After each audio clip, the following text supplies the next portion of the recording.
commencer par quelque chose. Et donc, nous allons vous parler de ces 11 vaccins rendus obligatoires pour des petits bouts de chou qui sont nés à compter de 2018. Je remercie ma famille, il y a quelques membres de ma famille ici, donc mes enfants, petits-enfants, ma sœur, mes nièces, Marie, parce que je sais que parfois je peux les désespérer de par mes engagements, pour pas dire souvent d'ailleurs. Alors ils savent que de toute façon, quoi qu'on me dise, je ne fais que ce qui me semble bon. Je fonce quand même, mais parce que je suis comme ça. C'est ce qui m'a permis aussi de pouvoir aider ce mouvement, ce beau mouvement qui est le mouvement des Gilets jaunes et qui, je l'espère, ne sera pas terminé. En tout cas, j'ai créé l'association Semper Fidelis parce qu'il me semble qu'il y a des sujets très importants à traiter. Après les vaccins, vous l'aurez certainement compris pour ceux qui me suivent sur les réseaux sociaux, je parle par exemple des placements abusifs d'enfants, je parle de la pédocriminalité, je parle des industries pharmaceutiques. Et Semper Fidelis a pris l'intitulé d'opposants politiques, déjà parce qu'il me semble que nous sommes des opposants politiques, mais parce que ça nous procure une protection, notamment au niveau judiciaire. Et c'est parce que nous sommes opposants politiques, justement, que nous nous opposons à toutes ces réformes qui réduisent de plus en plus nos droits et libertés fondamentaux. Et je trouve ça scandaleux. Alors, ne vous leurrez pas, nos droits et libertés, il y a très très longtemps qu'ils sont bafoués, sauf que pour certains, vous étiez endormis, d'autres étaient éveillés mais se sentaient seuls, et d'autres n'ont pas compris du tout. Vous savez, c'est pas depuis le mouvement des Gilets jaunes que nos droits et libertés sont bafoués à ce point. C'est depuis des centaines d'années. Parce qu'on vous fait croire qu'en France, c'est le pays des droits et libertés, parce qu'on vous donnait des miettes. Et aujourd'hui, on s'aperçoit que depuis des années, ils ont grignoté, et il ne nous reste plus rien.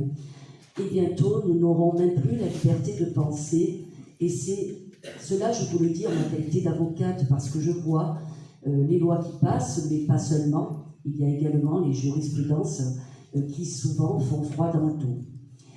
Alors pour commencer ce thème sur les vaccins obligatoires, vous avez sur ma gauche Grégory Aubel, qui est président de l'association Évidence, qui mène des combats également, des combats similaires à Semper Fidelis, mais d'autres. Et nous avons Éric Merel, qui est juriste et qui vous parlera de la sommation qu'il a faite à Madame Agnès Buzyn, ministre de la Santé. À ma droite, vous avez Nathalie Franquet, qui elle est enseignante en biologie et qui va ouvrir cette conférence parce que pour que tout soit bien compréhensible, nous allons d'ailleurs parler de façon intelligible pour tous, nous allons essayer du moins.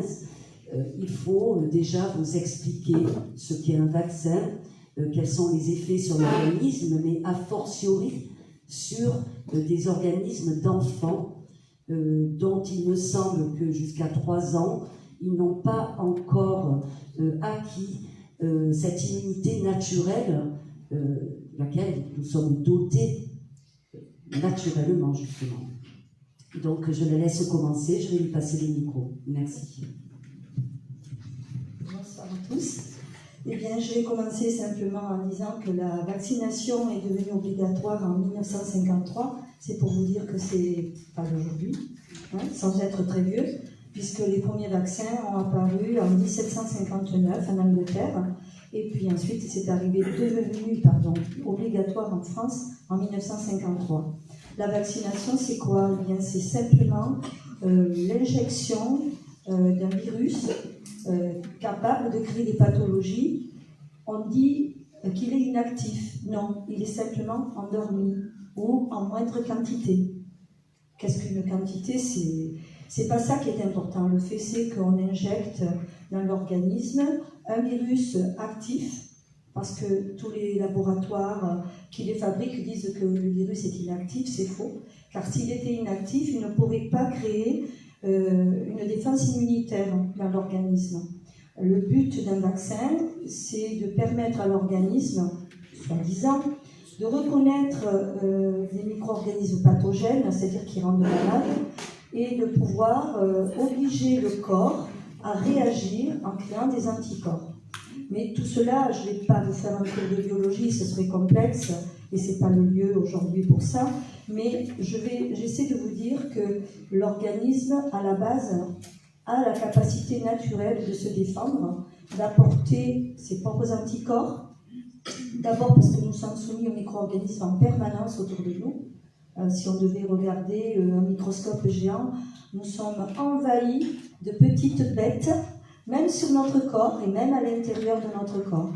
Donc de ce fait, il ne faut pas en avoir peur, au contraire, ça va créer une réaction immunitaire naturelle. Le vaccin, c'est l'opposé.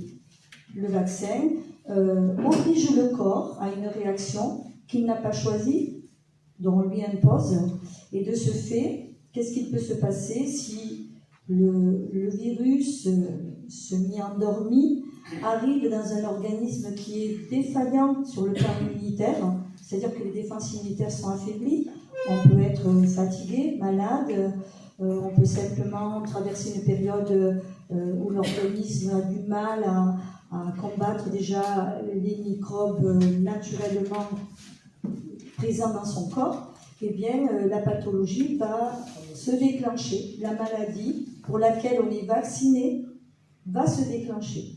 Alors, ce qui fait peur aujourd'hui, c'est que de 3 vaccins, nous passons à 11 sur des petits organismes, puisqu'ils doivent être injectés, enfin, ils doivent être faits, moi je dis injectés, avant les 2 ans. Donc, de la naissance à 2 ans. Et 11 vaccins, est-ce que le petit organisme qui commence simplement à créer son système immunitaire propre, parce que les 3 premiers mois de la vie, il est rattaché au système immunitaire de la mère, de façon naturelle. La mère lui transmet des anticorps, naturellement. Puis après, il va créer ses propres défenses. Et ses propres défenses sont à la hauteur de son organisme. Mais si on injecte des virus qui, eux, vont l'obliger à combattre donc 11 vaccins, c'est énorme, on n'a pas de recul aujourd'hui. Cela veut dire qu'il y a de fortes possibilités que des enfants contractent des maladies. Et puis on ne dira pas que c'est le vaccin, on dira que c'est autre chose, que ça vient de plein d'autres choses. Il faut savoir que les laboratoires, je vais en citer qu'un, mais que tout le monde connaît, le laboratoire Merck, c'est le laboratoire qui détient 19% des actions sur les vaccins, donc ça paraît mondial, donc ça paraît pas beaucoup, mais si, c'est énorme. Et donc c'est un laboratoire dont l'objectif c'est de faire de l'argent. Notre santé s'en fiche. Et d'abord, c'est le premier laboratoire dans les génériques. Vous avez dû en acheter déjà, obligatoirement, puisqu'il est présent partout.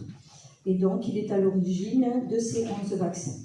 Donc moi, je vous parle sur le plan physiologique. Donc, retenez bien que ces 11 vaccins, on n'a pas de recul sur les réactions organiques d'un petit être, et que ce petit organisme va peut-être pas pouvoir gérer autant de choses. Voilà, on ne le saura que dans quelques années. En attendant, ils sont obligatoires. Ça veut dire qu'on ne pourra pas inscrire son enfant dans une scolarité normale parce qu'il n'est pas vacciné ou parce qu'on a choisi de ne pas le vacciner. Alors, le non-vaccin existe depuis très longtemps, puisque j'ai moi-même des enfants qui n'ont pas été vaccinés. Et moi-même, je ne suis pas vaccinée non plus. Voilà, donc déjà, de par ma filière familiale, donc je n'ai pas adhéré. Et ça n'a pas empêché que je scolarise mes enfants, en se battant, en se servant des lois, en étant opposant, c'est le mot, en étant opposant au système. Voilà, donc je pourrai répondre à vos questions tout à l'heure sur le plan physiologique avec beaucoup de plaisir. Je vais laisser la parole au côté juriste qui va vous apporter des réponses peut-être et des armes pour combattre justement cette obligation. Merci. Alors oui, je vais vous préciser que sur ma droite, c'est ma maman. Donc je ne suis pas vaccinée et c'est peut-être pour ça que j'ai la rage.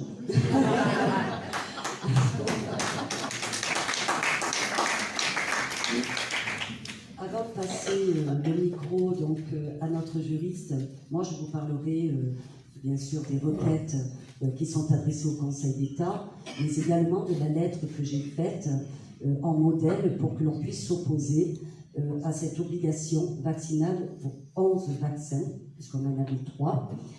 C'est que moi, ce que j'aimerais ce soir, je ne suis pas là pour vous influencer, je n'aime pas ça. Je ne suis pas une influenceuse. Ce que je veux, c'est que chacun puisse faire vacciner ou non, mais en son âme et conscience, ses enfants. Il faut que cette conférence soit basée sur le mot « sens ». Il y a plusieurs significations au mot « sens ». Il y a la signification du mot « sens », instinct, par exemple, intuition, et puis il y a l'autre qui est quelle direction prendre, quel sens. Et bien là, je veux qu'en sortant de cette conférence, vous puissiez avoir tous les éléments pour pouvoir prendre votre direction avec votre instinct et votre ressenti. Donc vraiment dans tout le sens. Ensuite, j'aimerais que vous vous interrogiez sur quelque chose, parce que moi je m'interroge, c'est que pourquoi cette vaccination, ces 11 vaccins, ne sont obligatoires que pour les enfants nés à partir de 2018.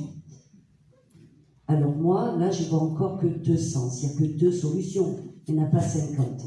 C'est soit on va essayer de détruire quelque chose chez nos enfants futurs, donc ceux qui sont nés à partir de 2018, soit on va détruire, ou alors on se fiche éperdument de ceux qui sont nés avant 2018. Donc, vous voyez déjà qu'il y a un manque de cohérence, parce que lorsqu'on nous parle de scandales sanitaires futurs possibles, je veux bien l'entendre, mais alors tout le monde devrait être obligatoirement vacciné. Pourquoi que les enfants à partir de 2018? C'est déjà un non-sens. Et c'est déjà un non-sens qui doit vous pousser à vous interroger et de faire les choses en votre âme et conscience. Je donne la parole cette fois-ci à Eric. Merci. Bonsoir à toutes et à tous. Je vais essayer de vous expliquer un petit peu la naissance, on va dire, de cette sommation qui a été délivrée par la ministre. Et effectivement, il faut savoir que j'ai fait déjà une formation de juriste, voilà, qui m'a été délivrée en 2004.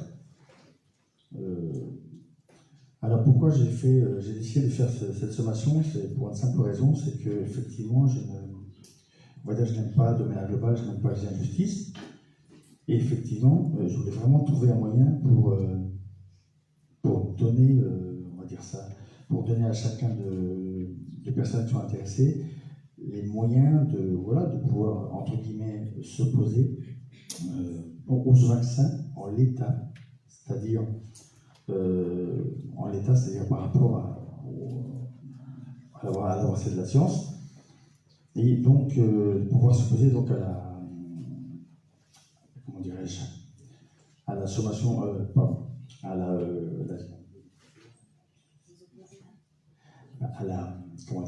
excusez-moi, c'est un petit truc. Voilà. Ouais, c'est ça, c'est s'opposer donc à l'obligation vaccinale qui a été décidée par notre ministre Buzyn. Et donc, surtout, essayer d'apporter aux gens les moyens, en tout cas un moyen légal, de ne plus surtout avoir peur de pouvoir dire non, on n'est pas d'accord de se faire vacciner comme ça, de but en blanc. Voilà. Donc, par contre, il faut bien savoir que ce n'est pas du tout je ne remets pas du tout en cause l'obligation vaccinale ni l'efficacité des vaccins.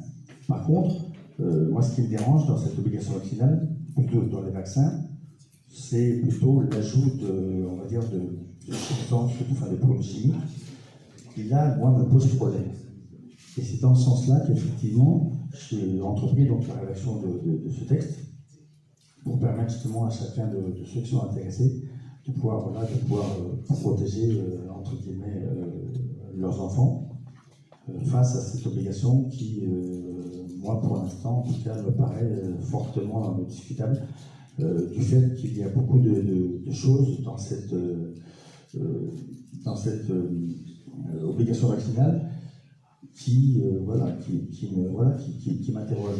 Ne serait-ce que, on pourrait dire déjà le conflit d'intérêts que Madame la Ministre a déjà avec son mari par rapport justement à cette application de vaccin.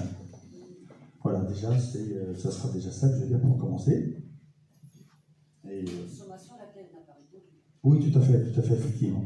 Et il faut savoir que la ministre n'a pas du tout répondu à la sommation. Et en même temps, le fait qu'elle n'ait pas répondu, je le savais déjà à l'avance, parce qu'effectivement, le texte est écrit de telle manière qu'elle ne pouvait pas répondre sans remettre elle-même son obligation, on va dire, aux oubliettes, on va dire ça comme ça. Donc voilà, après, je vous en dirai un petit peu plus, et je vais vous présenter Grégory de l'association Évidence. C'est juste savoir ce que c'est la sommation. Au niveau juridique, à quoi ça correspond une sommation?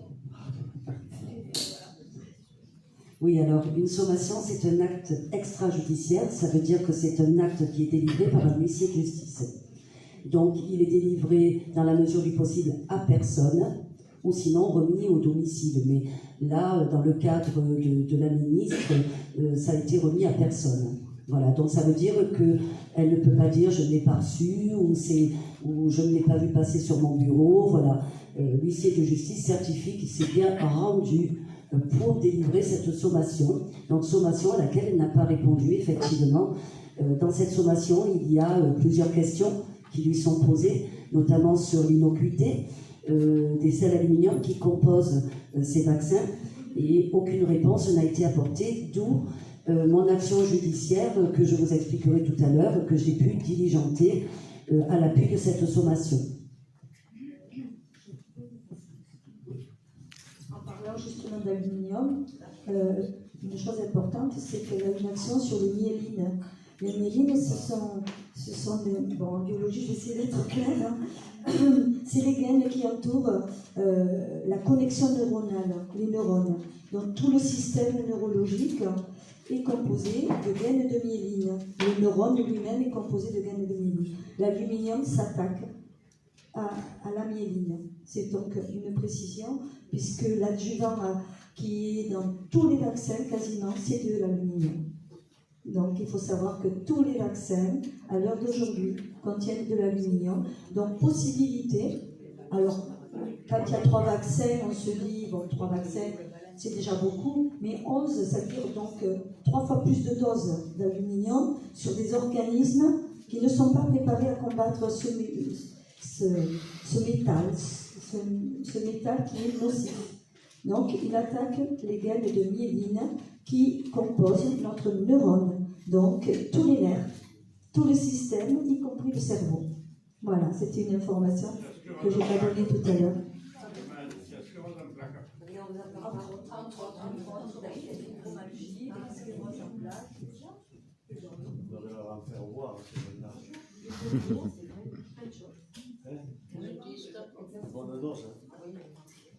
Alors bonsoir à tous, je vous remercie d'avoir fait le déplacement jusqu'ici. Soit. Oui, moi je me présente, je suis Emma Kahn, je suis pharmacien biologiste, je fais partie de l'Association internationale pour une éthique scientifique indépendante et bienveillante, dans laquelle j'ai publié des articles sur la rougeole. Je m'intéresse beaucoup à la vaccination, j'ai fait des études d'immunologie. Je voulais juste dire que j'avais des arguments évidemment scientifiques contre l'obligation vaccinale, mais je voudrais faire la remarque par rapport à madame, quand on parle d'arguments scientifiques, il faut être vraiment très très rigoureux. Et par exemple, j'ai remarqué que vous avez parlé des virus. Et en fait, il y a des vaccins antiviraux, des vaccins antibactériens. Les vaccins antiviraux, en effet, contiennent des virus atténués entiers, vivants. Et les vaccins antibactériens contiennent soit des cellules bactériennes entières, mais désinactivées, soit des antigènes bactériens isolés. Et il y a même des vaccins antiviraux qui comprennent des antigènes bactériens isolés. Donc voilà, c'est important. Après, vous avez dit qu'il y a de l'aluminium dans tous les vaccins, c'est pas vrai. C'est l'adjuvant. Il y a des adjuvants quand il est nécessaire pour les vaccins bactériens, mais par exemple pour les vaccins viraux atténués, la rougeole, oreillon et rubéole, il n'y a pas d'adjuvant, il n'y a pas besoin d'adjuvant parce que le virus est suffisamment immunogène. Pardon? Moi, je vous dis qu'il y en a dans tous. Donc, je suis désolée. C'est important d'être rigoureux. Je pense que je peux vous affirmer qu'il n'y a pas d'aluminium, ou alors peut-être des nanoparticules contaminantes, mais il n'y a pas d'aluminium rajouté intentionnellement dans les vaccins viraux atténués. Voilà. C'est inutile. On est d'accord, mais ce n'est pas comparable comme d'autres. Non, mais c'est très important. Moi, je ne dis pas ça contre vous. Je dis pour les opposants, on doit être rigoureux, on ne doit pas porter à critique. Voilà. Il faut être rigoureux. C'est une information, pas une critique. Une information. Cette information est importante. Vous avez dit vous-même, il y en a peut-être un peu, donc il y en a. Oui, mais entre si vous voulez, les doses qu'il y a dans... Je n'ai pas parlé de doses. Hein. Ah, mais c'est J'ai dit important aussi. un adjuvant, que les vaccins contiennent tous des adjuvants, dont la... Non, les vaccins viraux ne contiennent pas d'adjuvant parce que le virus atténué vivant n'a pas besoin d'adjuvant. Il est suffisamment immunogène pour provoquer la sécrétion d'anticorps. Voilà. Il n'y a pas besoin d'adjuvant avec des vaccins viraux comme rubéole, oreillon, rougeole. Pardon? On parle des 12 vaccins en fait. Non, il n'y a pas de 12 vaccins. C'est pour Il y a ça une qu'on avait obligation dit de un 11 discours vaccins. intelligible, de ne Voilà. pas tous C'est passer. très important. Il y a les cibles, il y a l'hexavalent, le premier vaccin qu'on fait aux enfants, c'est l'hexavalent, le diphtérie, tétanos, polio, coqueluche, hémophilus et hépatite, ça fait 6. Là, il y a de l'aluminium. Voilà. Mais après, on leur fait le méningocoque. Alors dans le méningocoque, je crois qu'il n'y a pas d'aluminium. Il y en a, oui. Par contre, dans le Prevnar, il y en a aussi. Bon. Mais dans le rougeole, oreillon, rubéole, il n'y en a pas. Et c'est celui qu'on fait à notre J'ai bien dit que je n'allais pas faire un cours de biologie. Non, mais d'accord, mais Rentrer dans le détail. on est Quand même, vous venez de leur donner des arguments encore, parce qu'il n'y en a que 2 qui n'en ont pas, d'après ce que je viens toi, d'entendre. mais le vaccin rougeole. Mais c'est important d'être très précis. Voilà. Alors, excusez-moi, j'aurais dû préciser qu'il y en avait 3 qui n'en avaient pas. Et c'est important de faire la différence entre les vaccins antibactériens et les vaccins antiviraux. Bien sûr, mais le but, c'est pas de Non, faire de biologie. c'est vrai que c'était pas le but de la conférence, parce que sinon on aurait développé le temps de parole de madame, mais c'était pas. On est vraiment sur le droit en réalité ce soir, mais je ne voulais pas développer le droit sans avoir parlé un tout petit peu des vaccins.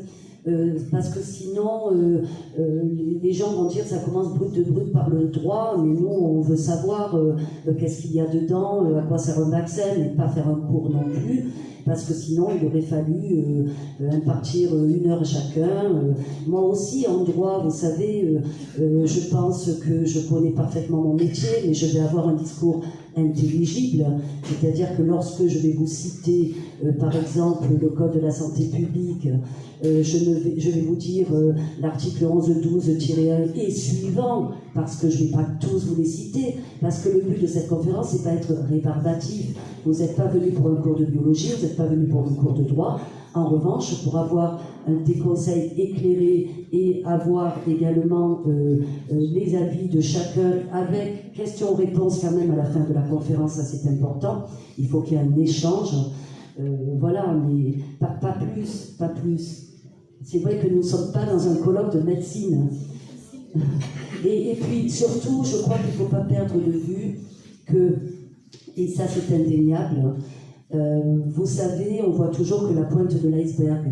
Donc quand vous me dites qu'il y a 3 vaccins où il n'y aurait pas de cet aluminium, permettez-moi d'en douter, madame. Parce qu'il y a toujours une infime partie de la composition qui n'est pas rendue publique. Vous savez, moi, j'ai étudié encore ces derniers temps les gaz lacrymogènes. Eh bien, il y a une partie qui est classée secret défense. Mais voilà, ne soyons pas dupes. Je ne pense pas qu'il y ait aujourd'hui des vaccins avec une innocuité totale. Voilà. En parlant de sa composition et notamment ses adjuvants. Mais voilà, il ne faut pas rester sur ce que vous allez lire sur le Vidal, parce que voilà, par qui est fait le Vidal, bon, mais je crois qu'on le sait tous.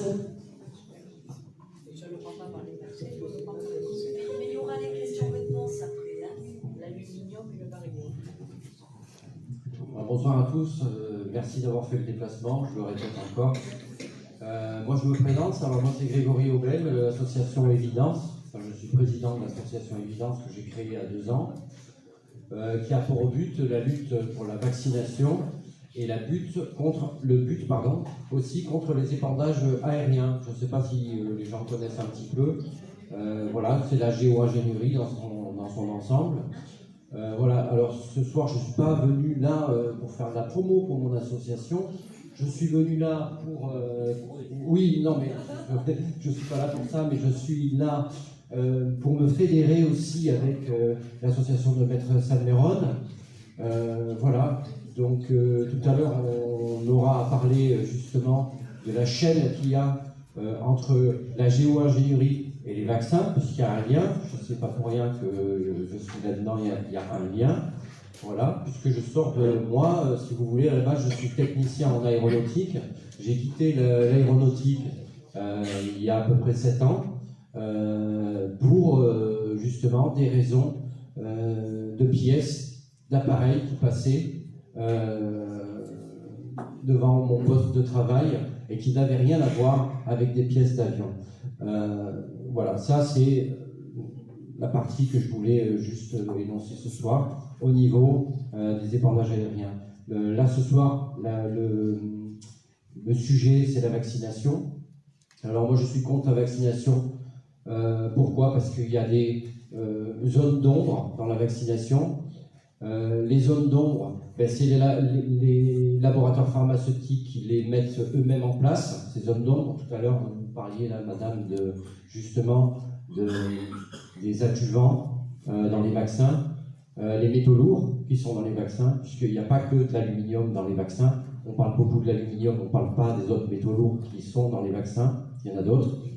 Voilà. Oui, les nanoparticules, exactement.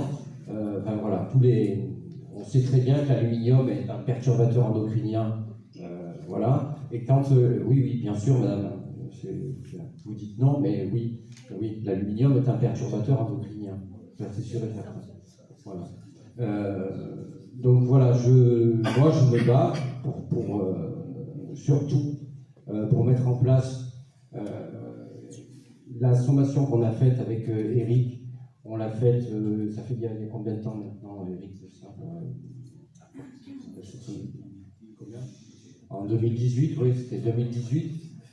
Alors, il faut savoir que Madame Agnès Buzyn n'a pas répondu parce que tout est très, très précisé dans cette sommation, voilà, y compris sur la composition vaccinale et y compris aussi sur le conflit d'intérêts qu'elle a en particulier, elle, voilà, via son mari. Tout a été notifié dans cette sommation et on y reviendra. Si vous avez des questions après, ce sera plus d'ordre juridique. C'est Eric, le juriste de l'association, pas moi. Donc voilà, nous on s'est connus, Eric, via YouTube. Voilà.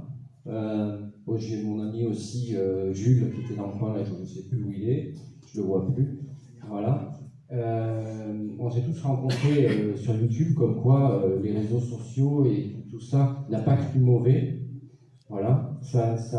Moi, ça m'a permis aussi d'avoir en vidéo des gens qui posent des problèmes de société qui sont bien réels et auxquels on a à faire face aujourd'hui de plus en plus. Voilà. Je vais repasser le micro à Maître Salmeron et je pense qu'on va échanger à mesure de la conférence. Voilà. Merci à tous. Excusez-moi, vous pouvez nous dire un petit peu ce qu'il y a dans cette sommation, avec quelques exemples, quelques paragraphes? Oui, Eric va le faire. Merci.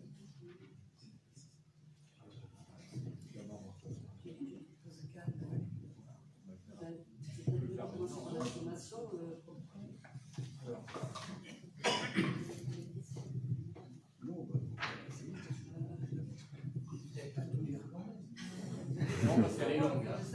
Une question, donc, oui, la sommation,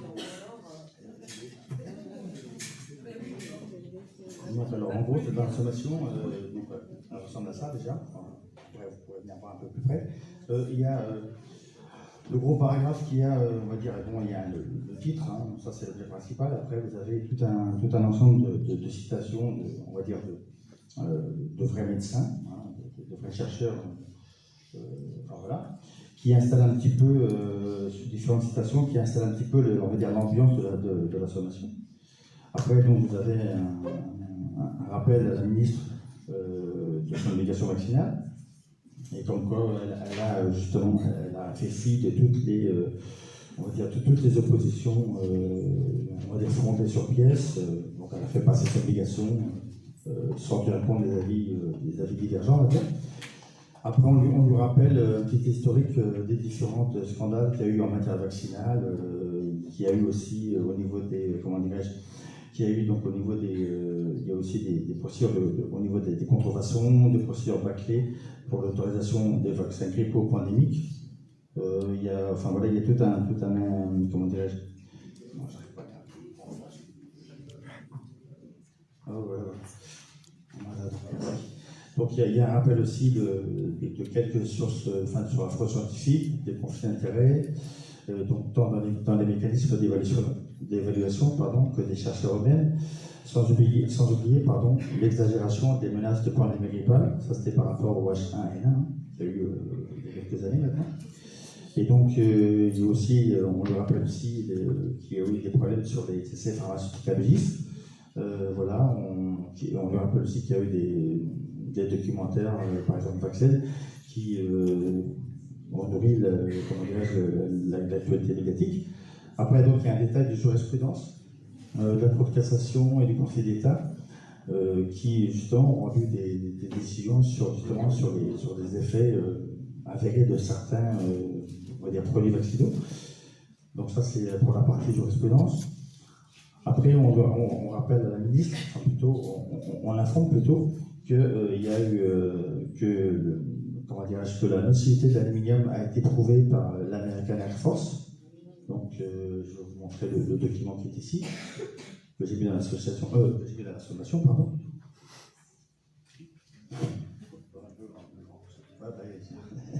Voilà. Donc, ce document-là a été fait donc, par l'American Air Force, donc l'armée américaine, dans lequel ça a été fait en 2001, je crois, voilà. Et donc, le titre, c'est In vitro toxicité of aluminium particules inera alvéolar macrophage. Donc, on va dire que les conclusions de cette recherche, en gros, c'est que l'aluminium, on va dire, c'est pas bon du tout pour l'organisme. Voilà. Après, on y arrive. Voilà, qu'est-ce qu'il y a. Donc, c'est vrai qu'elle est un petit peu longue, mais elle est très très détaillée et motivée. Après, donc, je rappelle à la ministre, en gros, qu'on ne remet pas du tout, la vaccination en cause, mais qu'effectivement, on aimerait d'abord qu'elle se prononce sur le détail, enfin sur la composition détaillée de chaque vaccin, justement pour éviter, voilà, pour qu'il y ait une bonne information pour ceux qui veulent faire vacciner leurs enfants. Mais voilà, surtout pour qu'on sache vraiment ce qu'il y a dans les vaccins. Parce qu'effectivement, à l'heure actuelle, on essaie de savoir vraiment ce qu'il y a dans les vaccins et en gros, on n'en sait pas grand-chose. Effectivement, même sur les notices de vaccins, il faut regarder les effets secondaires, c'est toujours marqué dans les notices, ça renvoie à un STX, c'est vraiment très très marqué en petit, effectivement, c'est pas simple. Mais après, donc, après, on lui rappelle donc, que la loi, elle impose préalablement à tout acte vaccinal de prendre donc, toute précaution, hein, voilà, c'est-à-dire de procéder à un examen destiné à vérifier si le produit que l'on veut administrer n'est pas dangereux pour celui qui le reçoit, hein, on va dire. Et là, donc, par rapport à ça, on lui demande donc de transmettre au visage du droit à l'information, et donc on lui demande de nous transmettre l'entier des documents se rapportant au rose vaccin. Et on lui rappelle aussi certaines recommandations du Conseil national de l'ordre des médecins, qui est très intéressant d'ailleurs, dans lequel, dans son article 35, qui précise quand même que, ça c'est l'ordre des médecins qui précise, le Conseil national de l'ordre des médecins, qui précise que l'information, donc, elle doit être loyale, c'est-à-dire qu'on ne ment pas à quelqu'un qui doit être respecté. Cette loyauté ne signifie pas une franchise brutale, crue, sans cœur, mais toute dissimulation ou tout mensonge est exclu. C'est intéressant. Voilà, donc sauf en fonction des restrictions que nous allons voir, dont l'application devrait devenir plus rare. Alors, il ne faut pas non plus qu'il y ait l'intention de tromper ou de dol, car c'est une faute en droit général. Et elle peut être la cause de nullité, bref, d'un contrat et source de responsabilité. En gros, le Conseil national de l'ordre des médecins rappelle quand même que le patient peut refuser une décision pourtant logique et comme évidente. Et s'il persiste, cependant dans son refus, et sauf urgence, son choix devra être respecté. Intéressant. Parce que la ministre apparemment a semblé un petit peu mettre de côté. Pardon? Non, mais je dis, il y a eu des antécédents à tout ça, la loi Kouchner, les arrêts de la Cour de cassation de 97, le code civil, le code. De toute façon, maître, je vous pose une question, et ça, je me la suis toujours posée. Pourquoi, le 5 décembre 2016, M. Valls s'est permis, par décret, d'instituer alors, le truc de la justice, là. Comment on appelle ça? Pardon? L'inspection générale de la justice, qui est sous la coupe. Alors, il y aura des questions-réponses, mais je sais de quoi vous parlez. Sachez que ça a été censuré par la Cour de cassation. Lorsque vous allez voir... Non. La Cour de cassation, d'accord, mais voilà. La Cour d'appel et les tribunaux de grande instance, eux, sont obligés de passer par l'exécutif. Si ces gens-là passent par l'exécutif, il n'y a plus de constitution. Non, vous faites... alors je sais. C'est un raccourci, C'est vrai que au départ, il était institué ce nouveau comité, ce nouveau conseil pour les magistrats. La Cour de cassation a été saisie et le paragraphe justement litigieux a été censuré. Donc il n'existe plus celui-ci. Alors attention, entre les textes où on vous dit qu'il n'y a pas d'ingérence de la part de l'exécutif sur le pouvoir judiciaire, il faut faire la part des choses entre ce que le texte dit et ce qu'il y a dans les faits. On a bien vu dans le mouvement des Gilets jaunes que lorsque Christophe Castaner dit qu'il faut qu'il y ait des peines sévères, moi je veux bien que le procureur requiert des peines sévères, mais pas qu'on dise aux magistrats du siège qu'il faut des peines sévères, parce qu'à ce moment-là, effectivement, on bascule et il n'y a plus de séparation des pouvoirs. Voilà, mais tant qu'on a des magistrats qui résistent, on ne peut pas dire qu'il n'y a plus cette séparation des pouvoirs. Et dans le texte, ça a été censuré. Mais on pourra y venir dans les questions-réponses après, parce que c'est vrai que ça n'a rien à voir avec les vaccins. Moi j'aurais une question justement sur la sommation. Pourquoi on dit, pourquoi vous n'avez pas fait médiatiser la remise de la sommation? Parce que en fait, là je viens d'apprendre maintenant que vous avez envoyé une sommation à la ministre Agnès Buzyn. Ça aurait peut-être été plus efficace. Et peut-être ça l'aurait obligé à donner une réponse si ça avait été médiatisé. Alors on a fait, déjà, moi pour ma part, avec Eric, on a fait des vidéos là-dessus sur Internet, alors ça n'a pas été assez suffisant. Il faut savoir qu'on a pris contact aussi avec des journalistes et que personne n'a voulu, personne n'a voulu diffuser cette information. Il paraît qu'on est en démocratie.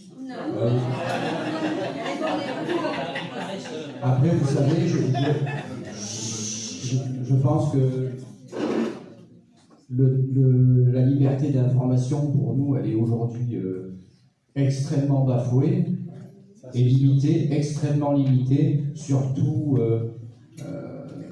quand on agit contre le gouvernement, contre des solutions gouvernementales. Et quand on n'est pas en phase avec le gouvernement, on se trouve quelquefois, on marche sur des ronces. Vous savez, hein, je ne vous apprends rien. Moi, ça fait des années que je suis embêté avec plein de dossiers différents, parce qu'il n'y a pas que la vaccination que je m'occupe. Donc, moi, je suis touché 2 fois, parce que j'ai des jumeaux qui sont arrivés en juin 2018. Je ne cache pas que la vaccination, déjà, moi, j'ai eu des réactions méningéniques à chaque vaccin qu'on m'a fait. Donc, à partir de l'âge de 15 ans, on a arrêté de me les faire. Ça, c'est pas possible, parce qu'ils disent que ça risque rien. J'ai passé à chaque fois Alors, moi, je vais vous dire, j'ai eu un papier de mon docteur qui intimait l'ordre au lieutenant-colonel de la base où j'allais à l'armée de ne pas me faire le vaccin. À l'époque, c'était la TAVTT. Et je vous garantis qu'il y en a 2, ils ont la mâchoire en travers, parce qu'il n'y a personne qui m'a fait le vaccin. Non, mais c'est vraiment de l'ironie. Le souci qu'il y a, c'est qu'on vaccine ou qu'on ne vaccine pas. Je ne suis pas contre le vaccin. Par contre, je suis contre l'obligation de le faire. C'est un manque de liberté, ça. C'est justement sur je reviens 2 minutes, mais c'est justement sur l'obligation vaccinale qu'on vient ce soir. Je ne suis pas là pour faire un procès au vaccin, voilà, mais que les gens aient la liberté de choisir pour leurs enfants. Parce que à l'heure actuelle, on a l'impression que le gouvernement a des ordres à nous donner et qui nous dictent un petit peu ce qu'on doit. Bientôt, ils vont nous donner à manger, ils vont nous dire bah, tiens, il ne faut pas acheter ça, vous allez devoir acheter ça. Ce que j'aimerais savoir justement sur la loi d'obligation, j'ai lu un peu de tout et je ne sais pas si c'est vrai, parce qu'on est amené au point à se poser, même sur des images réelles. Je prends l'exemple du t-shirt, il y en a beaucoup qui disaient que c'était un fake news. Vous savez, le t-shirt. Oui. Voilà. Avec Macron qui parlait là. Oui. J'ai lu que dans le texte, a priori, le laboratoire qui faisait le vaccin était dédouané et que le gouvernement aussi, puisqu'ils ne pouvaient pas être impliqués. Est-ce que c'est vrai ça? Est-ce qu'ils ont fait un paragraphe où eux ne peuvent pas être condamnés? C'est possible. Hein. Alors moi, je n'ai pas les tenants et les aboutissants de ça. Moi, je suis. Vous voyez? Mais parce que si c'est le cas, rien que de stipuler que le laboratoire et l'État ne peut pas être mis en cause, ben c'est qu'il y a un problème. Oui, mais je vous repasse de toute responsabilité. Je crois qu'il faut choisir ses intervenants pour les questions que vous avez à poser, parce que Maître Grégory est un peu mal à l'aise alors qu'il n'est pas juriste ni avocat. Pour lui, ça le met un peu en difficulté, mais avec toute sa bonne volonté, il essaie de vous répondre. Non, on ne peut pas dire qu'aujourd'hui, ni même hier, on ne peut pas engager la responsabilité de l'État. Il y a d'ailleurs l'organisme ONIAM qui est là pour indemniser les victimes des accidents médicaux. Et les vaccins sont inclus dedans. Ça veut dire qu'on peut toujours engager la responsabilité de l'État pour obtenir les dommages-intérêts suite à une vaccination. Donc ça c'est faux, voilà, donc c'est une fake news effectivement. Mais nous, c'est pas là qu'on veut en arriver. Nous, on veut éviter justement d'avoir à engager la responsabilité de l'État et avoir des dommages-intérêts parce que l'argent ne vous rendra pas votre santé, quoi qu'il en soit. Donc là, je pense qu'on peut être tous d'accord là-dessus. Alors, vient ma partie, puisque Éric Mérel a fait délivrer une sommation de faire ou de ne pas faire, dans laquelle il pose des questions claires à Madame la Ministre, et celle-ci n'a pas répondu. J'ai donc pris l'initiative d'engager une procédure administrative devant le Conseil d'État, puisque nous avons les tribunaux administratifs, les cours administratives d'appel, et le Conseil d'État qui est l'équivalent de la Cour de cassation en matière judiciaire. Mais il y a des sujets où l'on ne peut pas saisir directement le tribunal administratif et le vaccin, justement parce que ce sont des lois et des décrets, eh bien, nécessite que l'on saisisse directement le Conseil d'État. Ce Conseil d'État, là aussi c'est une procédure très particulière, puisque on fait d'abord un référé suspension, en tout cas nous c'est ce qu'on a voulu faire, et en parallèle, je dirais en même temps, on doit introduire une requête en annulation.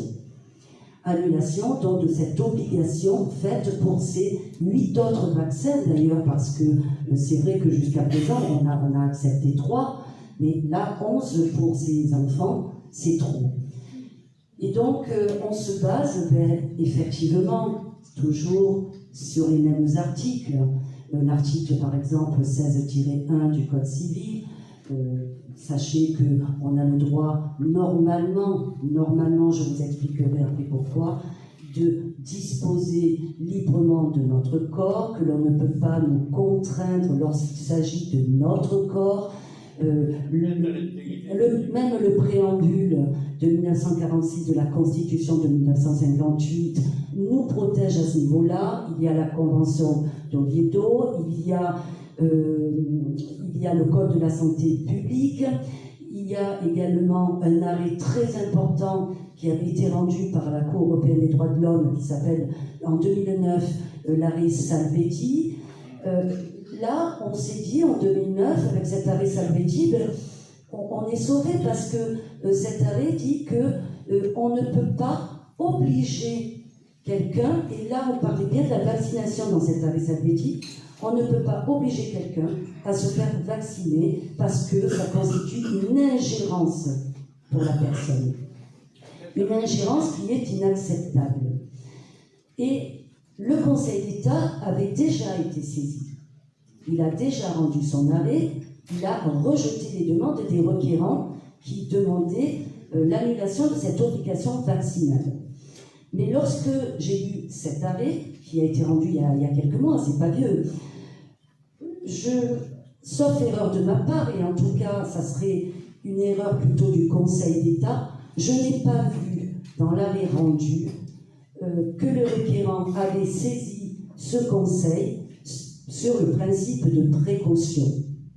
Ce fameux principe de précaution dont on nous rabat les oreilles quand on veut nous obliger à faire des choses, eh bien à nous de leur rabattre un peu les oreilles avec ce principe de précaution. Leur dire, bon, si vous n'avez pas de certitude, si vous ne pouvez pas nous dire quel est le pourcentage des bienfaits et méfaits de ces nouveaux vaccins sur ces enfants, eh bien nous, sur le principe de précaution, on vous demande tout simplement d'annuler simplement l'obligation, pas les vaccins, l'obligation faite. Parce que comme je vous disais tout à l'heure, je ne vois pas pourquoi nous avons jusqu'à présent vécu avec 3 vaccins obligatoires et qu'aujourd'hui, du jour au lendemain, il en faille 11.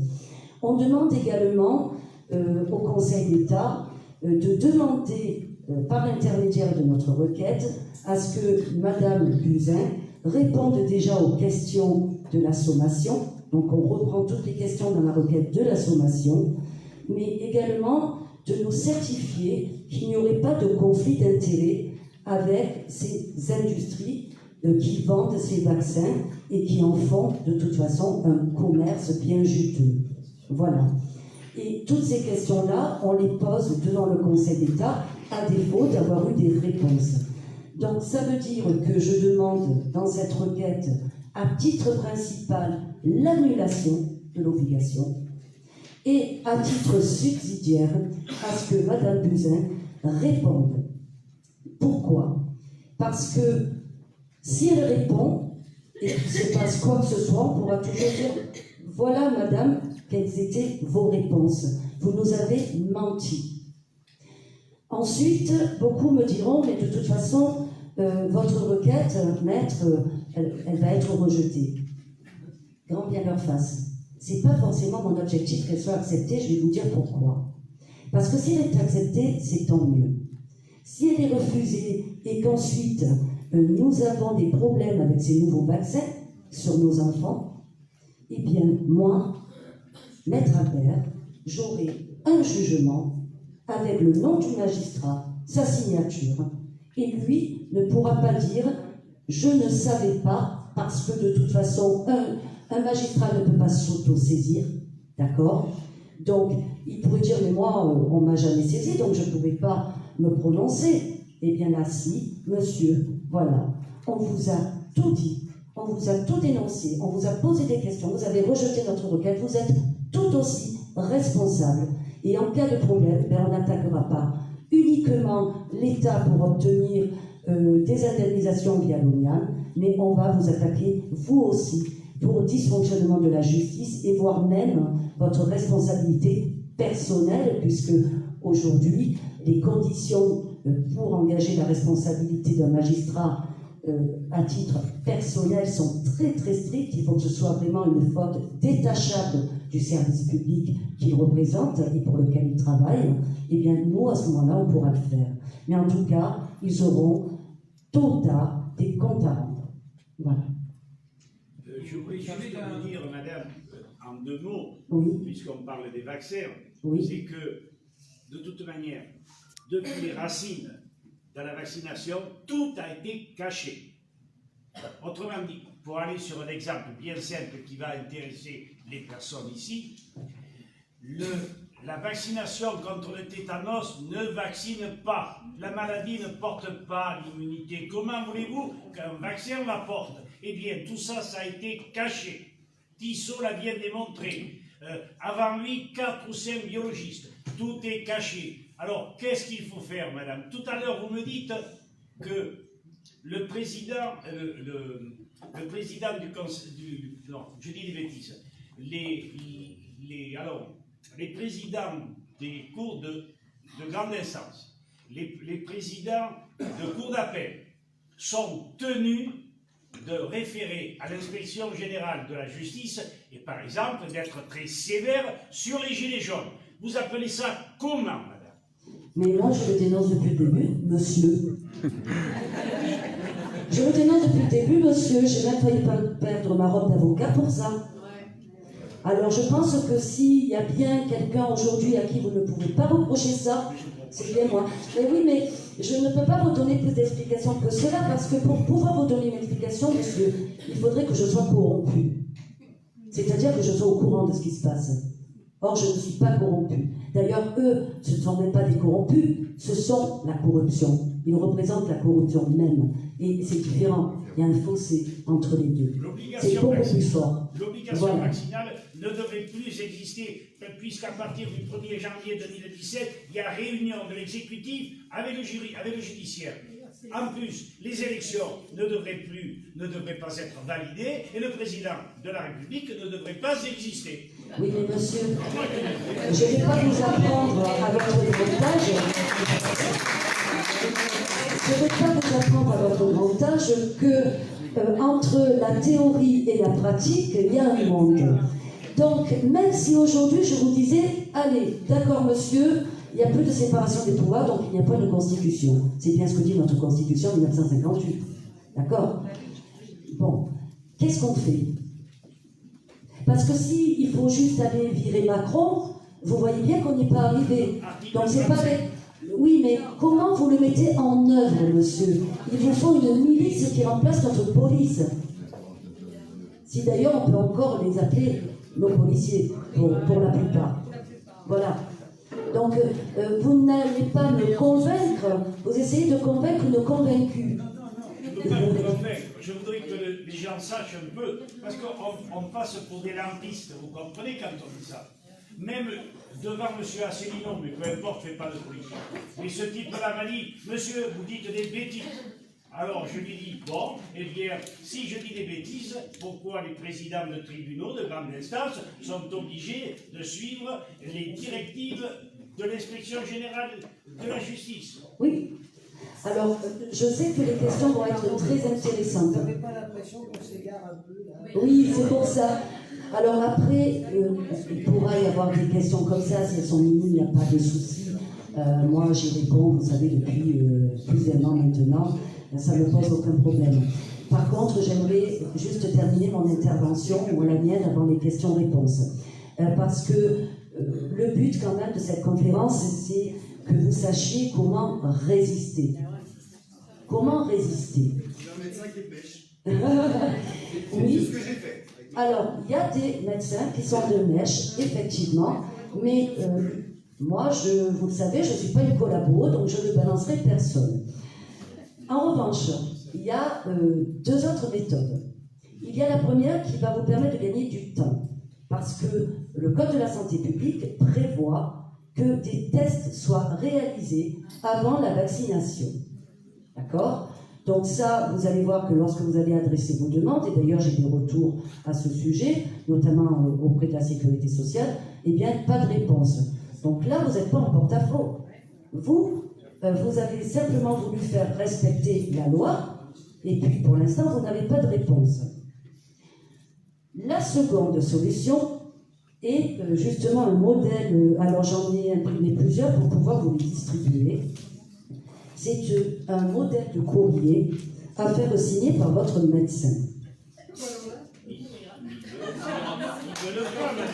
Mais c'est le but. Ah oui, mais si c'est lui qui ne veut pas,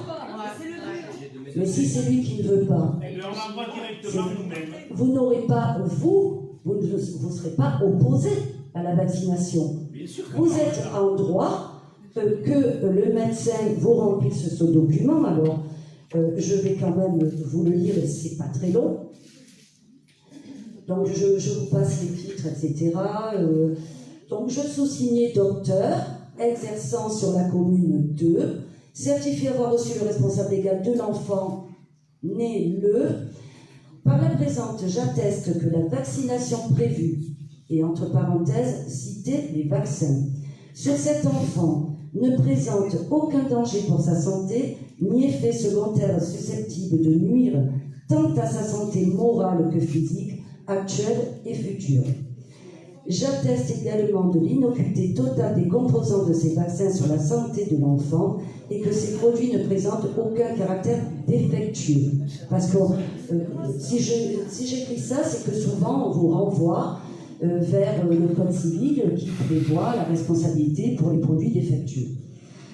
Je confirme en outre avoir donné tous les renseignements au sujet de l'absence de risque afin que le consentement à la vaccination de cet enfant soit libre et éclairé conformément à l'article L 1111-2 du Code de la santé publique et qu'à minima, l'article D 3111-6 a été respecté, c'est-à-dire l'information qui doit être claire, loyale et appropriée. Et pour que tous puissent faire vacciner leur enfant avec un consentement libre, éclairé, et pas plus, pas moins. Et pas un seul médecin n'est capable de vous donner les renseignements que vous demandez, éclectiques, tout ce que vous voudrez. Ils sont tellement désinformés, ils sont tellement pris par leur travail qu'ils n'ont pas le temps et de toute façon, ils ne suivent pas les arrêts de la Cour de cassation. C'est notre José Bové à nous.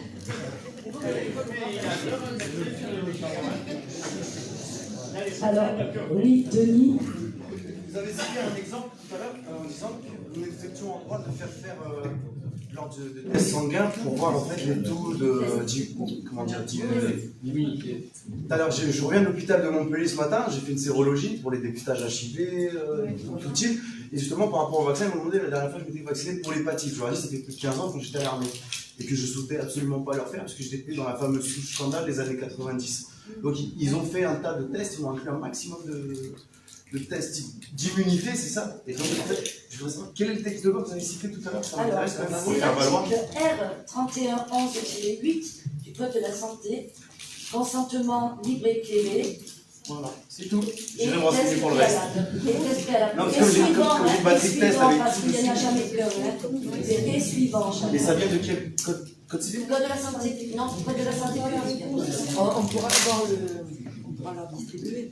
Oui, voilà, pour les questions, on peut maintenant faire circuler le micro. Madame va donner la réponse à la question de monsieur sur le test.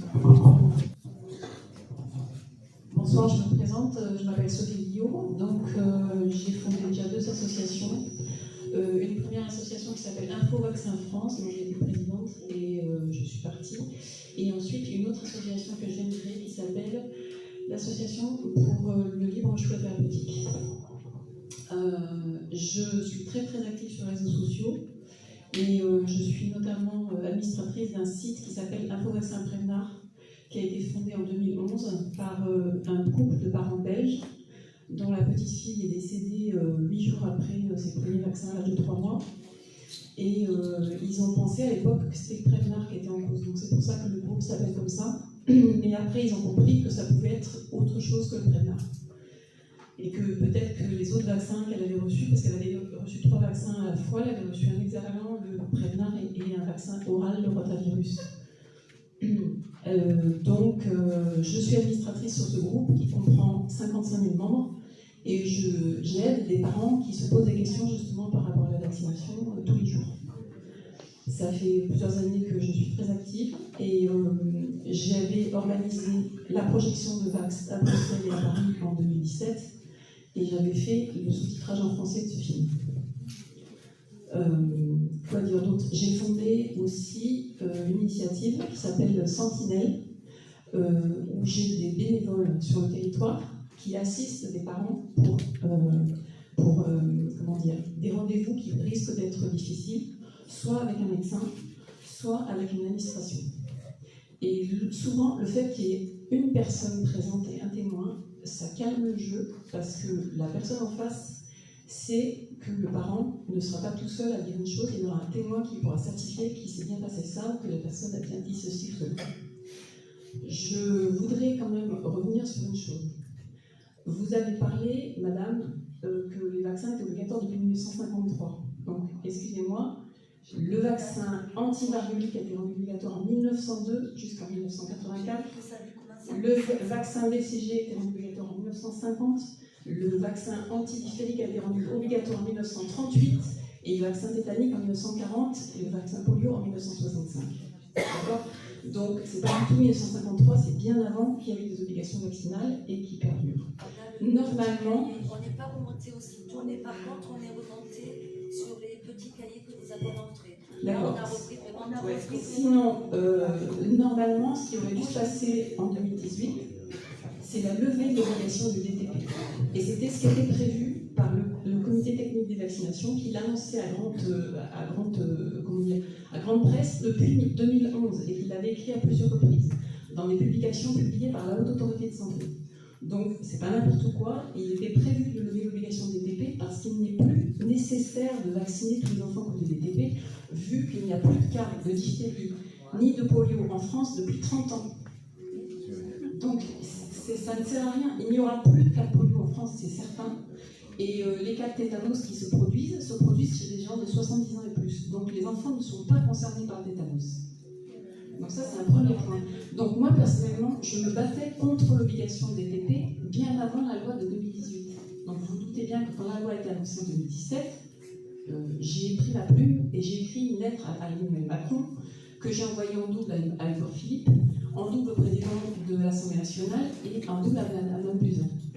Dans ce courrier qui fait un certain nombre de pages, j'ai détaillé les notices officielles des vaccins qui étaient rendus obligatoires, de certains vaccins rendus obligatoires, en soulignant certains effets secondaires extrêmement graves et en expliquant que d'après les chiffres donnés par le propre laboratoire, on avait entre 40 000 et 65 000 enfants qui risquaient d'avoir un effet neurologique très grave avec les tout premiers vaccins à 2 mois. Et que le fait qu'en plus on fait conjointement l'hexavalent et le Prevnar, ça augmente ces risques, c'est-à-dire qu'on passe de 35 000, 40 000 à 65 000 enfants par an. Donc ça veut dire que chaque année, on ne sait pas ce qui va se passer pour 65 000 enfants. Plus que ça, madame. 10 fois plus. Non mais, laissez-moi terminer, s'il vous plaît. Donc, j'ai envoyé ce courrier en recommandé à toutes ces personnes. J'ai reçu une réponse du cabinet d'Emmanuel Macron, me précisant quand même que pour les enfants nés avant 2018, ne serait continuellement obligatoire que le DTP. Donc là-dessus, on peut aussi agir énormément. Et j'agis parce que je peux vous dire que depuis que la loi est passée, il y a des enfants qui sont nés avant 2018 à qui on fait subir des pressions aux familles pour leur imposer des vaccins, alors qu'ils ne sont pas obligatoires pour eux. Donc là, je soutiens des familles et je leur fais écrire des courriers aux mères, à la directrice, enfin que sais-je, des fois aux médecins, en leur disant mais moi je ne demande pas mieux que de faire un DTP, mais fournissez-moi un DTP et pas un DTP coq par exemple.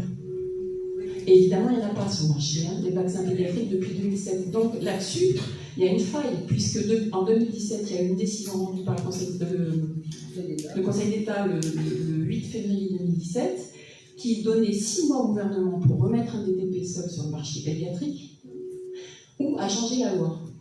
Or, Buzyn, justement, a discuté pendant longtemps avec ses conseillers juridiques, et elle souhaitait que la loi 2018 s'applique à tout le monde. Mais ce n'était pas possible. On ne pouvait pas demander à appliquer cette loi aux enfants nés avant que la loi n'existe. On aurait pu donner une autre date, une autre date. Mais en tout cas, Moi, tous les enfants mineurs. Oui, mais pourquoi que les enfants mineurs? Parce que si vous avez un enfant né en 2010, vous pouvez très bien dire, attendez, moi, quand mon enfant est né, ce qui était obligatoire, c'est le DTP. Donc vous n'allez pas me dire aujourd'hui qu'il faut que je fasse 11 vaccins. Les lois ne peuvent pas être rétroactives. Donc on ne peut pas avoir une loi rétroactive. Donc elle aurait bien voulu la rendre rétroactive. Hein. Mais ceci dit, j'insiste aussi sur un point parce que j'avais dit Pardon? Vous pensez qu'ils se seraient gênés? Mais ils n'ont pas pu le faire. Ils n'ont vraiment pas pu le faire. Par rapport à la façon dont la loi est faite en France, ils n'ont pas pu faire ça. Et franchement, ils voulaient le faire. Ils auraient pu. Mais écoutez, en fait, ils n'ont pas fait. C'est ce qu'on appelle les lois rétroactives ou non rétroactives, tout simplement. Ah oui, mais c'est un petit peu compliqué d'imposer des vaccinations à l'âge de 2 mois à des enfants qui ont déjà 6 ans, par exemple. Ah non, pour certains vaccins, on aurait pu quand même les rendre obligatoires.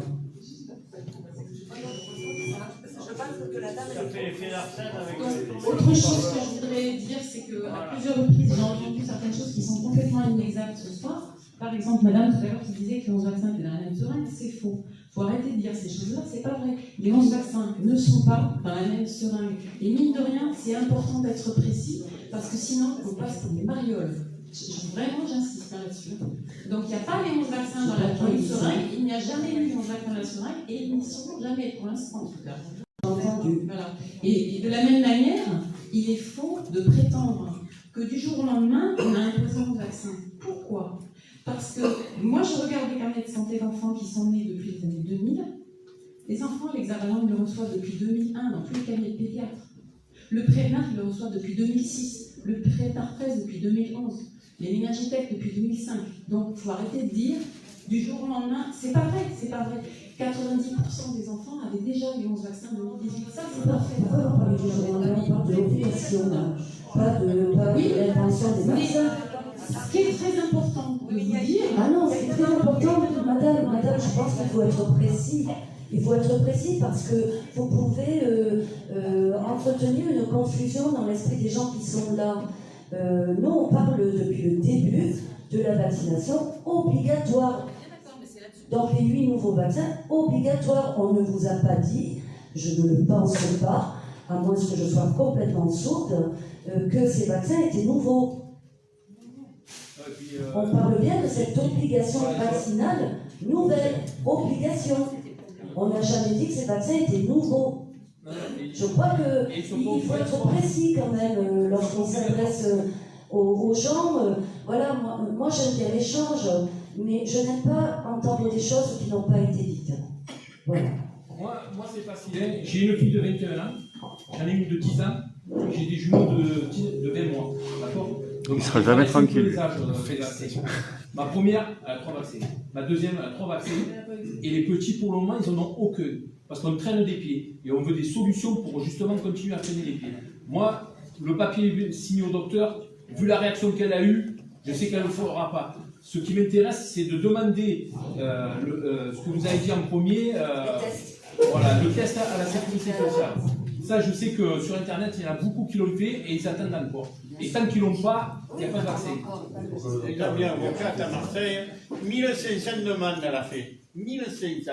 Par contre, vous avez un papier aussi pour cette demande, un papier type pour faire la demande? Papier type non, mais vous savez, vous pouvez le trouver, je peux vous le donner, je vous donne le texte, tout simplement, l'article, et puis vous allez le chercher, vous faites un copier-coller. Moi, je sais déjà que vous avez des marques de la sécurité sociale et je ne vous réponds pas. Excusez-moi, concernant donc, ce vaccin d'été polio, il y a quand même une note qui vient de la Haute Autorité de Sécurité de vaccins et qui dit clairement que la DTP donc, n'est non commercialisée mais disponible sur demande du médecin. Donc, clairement, donc, il marque la Commission technique des vaccinations. Vaccin non commercialisé mais disponible sur demande, médecin auprès du fabricant.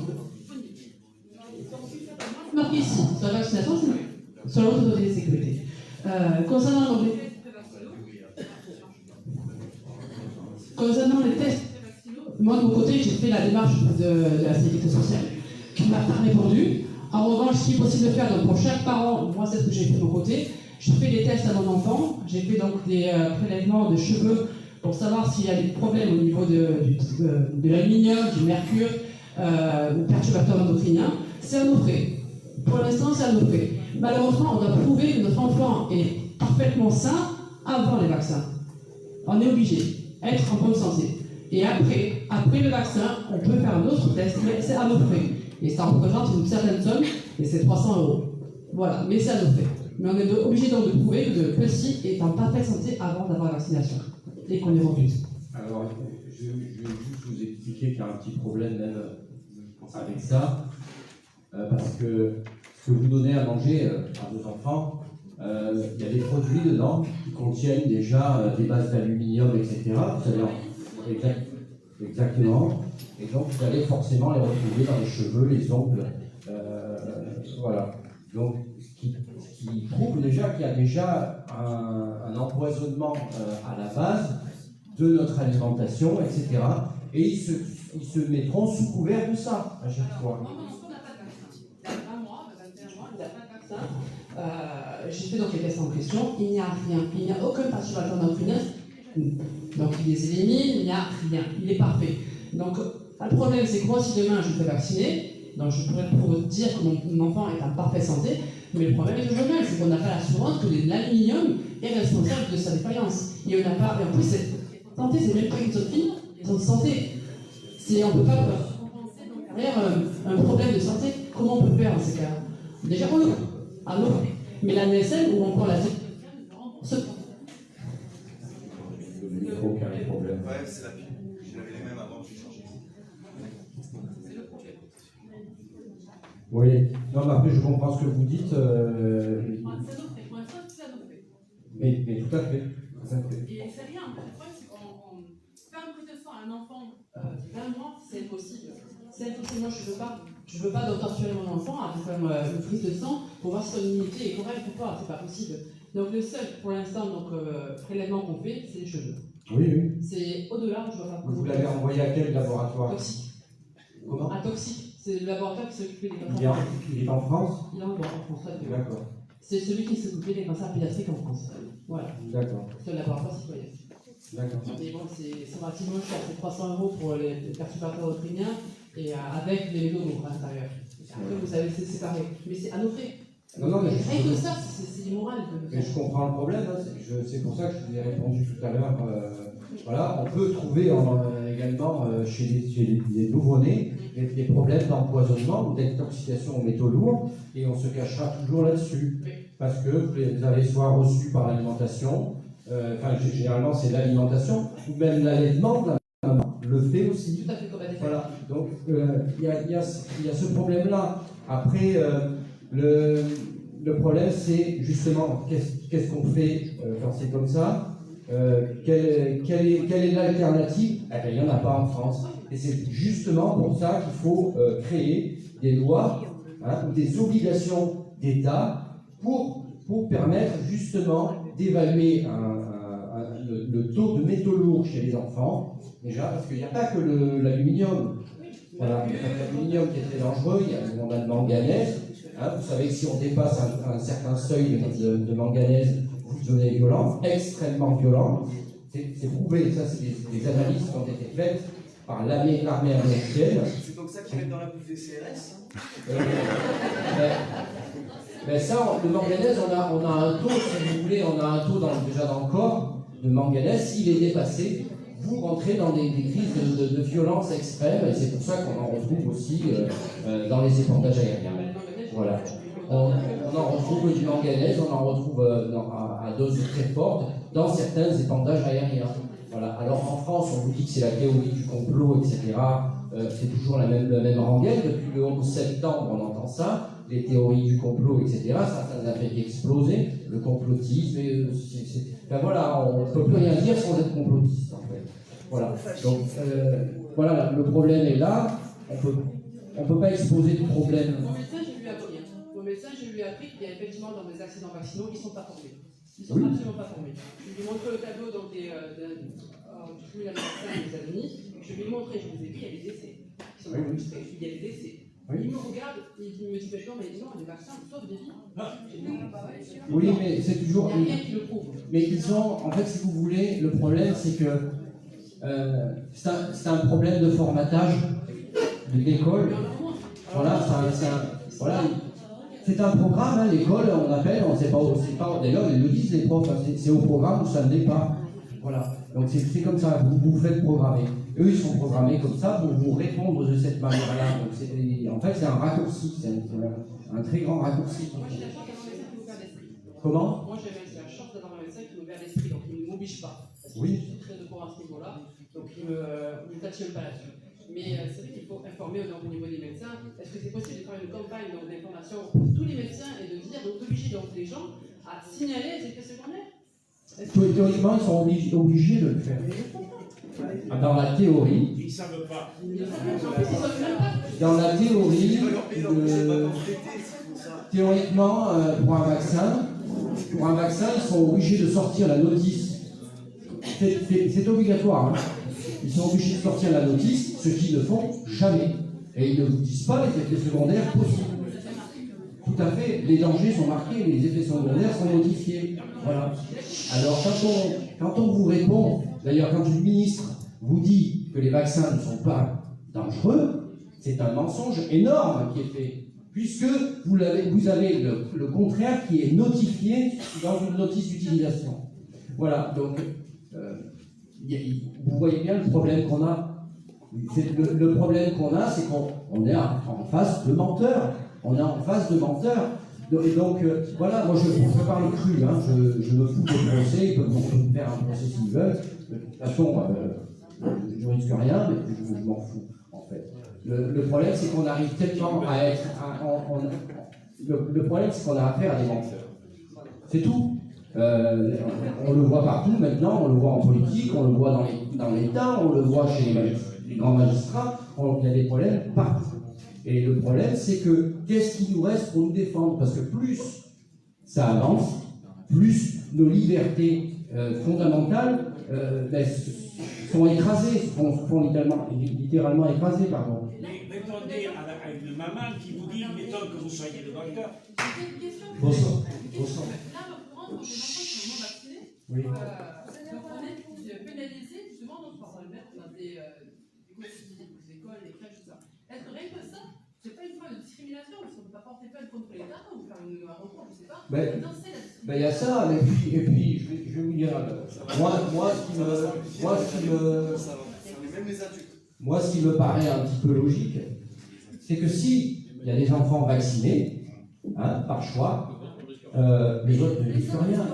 Voilà, si ça marchait tellement. Sauf que, il y a des problèmes, puisqu'il y a des gens il y a des enfants, pardon, et même des adultes, qui se font vacciner et qui deviennent malades. Donc, et c'est de plus en plus récurrent d'ailleurs. Voilà. Mais parce qu'ils sont porteurs. Voilà. Oui, tout à fait. Bonsoir monsieur, moi je voulais réagir sur ce que vous venez d'évoquer, sur ce sentiment de peur de pouvoir parler tout simplement. Moi je suis vieux major, je suis vice-président de l'association des victimes d'accidents vaccinaux, donc l'association nationale qui a 20 ans, qui a été créée au moment de la vaccination contre l'hépatite B, qui a posé des problèmes et que les neurologues ont bien sûr repéré et ont permis d'alerter la population. Donc effectivement, peut-être juste rappeler consensuellement, déjà vous remercier effectivement pour l'organisation d'un temps d'échange qui est difficile, hein, on sent les tensions effectivement par rapport à ces questions complexes, mais il faut effectivement qu'on puisse garder une capacité de penser et d'échanger sur ces sujets-là. Très rapidement sur la question des victimes, on a avec l'obligation vaccinale quand même un certain nombre d'effets déjà présents qui se manifestent autour des enfants avec par exemple des cas de CEP qui augmentent depuis l'obligation vaccinale, qui a augmenté un petit peu, donc forcément on a plus de problèmes de santé, et puis des effets de démyélisation chez les enfants en particulier. Donc il y a la question effectivement du Gardasil, tout le monde est au courant de ce deuxième vaccin qui effectivement actuellement qui serait rendu obligatoire et qui présente des risques importants en termes de santé, donc il faut aussi qu'on y soit vigilant. J'aimerais juste témoigner, j'ai pu participer au sommet mondial de la vaccination qui était une grande messe vaccinale à Bruxelles qui avait été la Commission européenne, organisée par la Commission européenne. Juste vous transmettre qu'effectivement dans l'avenir, il va y avoir une généralisation de la communication et de l'information sur les questions vaccinales et qu'on va présenter sous un jour favorable, bien évidemment, la vaccination. Il faut s'attendre à ce que les professionnels de santé soient formés à résister justement à nos propres résistances, du coup, à remettre en cause l'inocuité vaccinale. C'est un petit détail, mais il faut qu'on y soit attentif. Ils vont être très souriants, ils vont être très soutenants, mais derrière, effectivement, l'obligation de la machine mondiale va être là. Donc chacun d'entre nous, chacun des citoyens français doivent effectivement s'intéresser à ces questions-là. Juste un dernier détail, il faut qu'on travaille à niveau préventif et législatif. C'est intéressant, mais on est sur du législatif qui est répressif. On n'a pas de justice préventive en France. Donc il faut aussi que nous n'oublions pas collectivement de mettre l'accent sur la prévention. Et la prévention, c'est aussi faire témoigner les victimes dans un espace public sur ces questions-là pour avancer plus rapidement. Et comme vous nous le rappeliez ce soir, qu'il y a un principe de précaution qui soit mis en place dès le départ, et on a suffisamment de faisceaux actuellement pour collectivement avancer ensemble, et puisqu'effectivement la responsabilité de l'État à un moment va être engagée. Et donc il faut y être attentif. Peut-être ma question pour finir, est-ce que madame vous êtes au courant de situations d'exclusion d'enfants directement exclus des écoles actuellement, puisqu'effectivement on sent qu'il y a un risque particulier, et ça c'est absolument inadmissible d'exclure des enfants de l'éducation même du coup et des exclure du collectif. Alors moi, pour l'instant, je n'ai affaire qu'à des parents qui résistent, c'est-à-dire qui usent du délai de 3 mois que les parents ont pour se faire vacciner. Et j'attends justement les suites pour pouvoir les accompagner dans ce refus si c'est de leur souhait. Parce que comme je disais au départ, je ne suis pas là pour vous faire prendre une décision. Je suis là pour vous éclairer, pour vous dire comment résister, pourquoi résister, mais certainement pas pour prendre des décisions à votre place. Mais effectivement, je serai là pour leur suivi. Pour le moment, il ne peut pas y en avoir de refus d'école. Parce que c'est janvier 2018, même à la fac. Oui, il peut y avoir les crèches. Oui, il y a les crèches. Pour le moment, voilà, il n'y a que les crèches. L'école, on est janvier 2018, là on est janvier 2022. Oui, je sais. Moi, je voudrais juste souligner une chose, parce qu'on a parlé à plusieurs reprises des tests qui seraient obligatoires avant toute vaccination pour vérifier que les enfants ne sont pas contre-indiqués à la vaccination. Le problème, c'est qu'il n'existe nulle part, dans aucune loi, aucun décret, aucun texte, une liste précise d'examens. Donc, si vous allez voir un médecin X, Y, Z, il va vous dire, les examens, je les ai faits, je les ai pesés, je les ai mesurés, j'ai regardé son pouls, voilà. Donc il a très bien cet enfant, il n'est pas contre-indiqué à la vaccination. Vous faites quoi? Ah non, c'est précis. C'est précis, d'ailleurs, c'est sur la sommation. Alors, de quel test parlez-vous?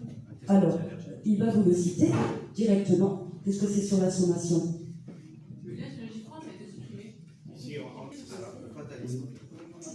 Alors, grosso modo, voilà, il y a des examens sanguins, des examens urinaires, des titrages de tous les anticorps spécifiques aux vaccinations éventuelles déjà subies, l'électrophorèse et l'immunophorèse, des protéines sériques, de manière à avoir une image globale des capacités ou incapacités éventuelles de l'organisme à fabriquer des anticorps, de la réalisation d'un immunogramme complet si nécessaire, voilà, d'un bilan endocrinien ou tout autre examen et analyse au titre de vérification, de prévention en vue d'une vaccination donc par rapport aux enfants, etc.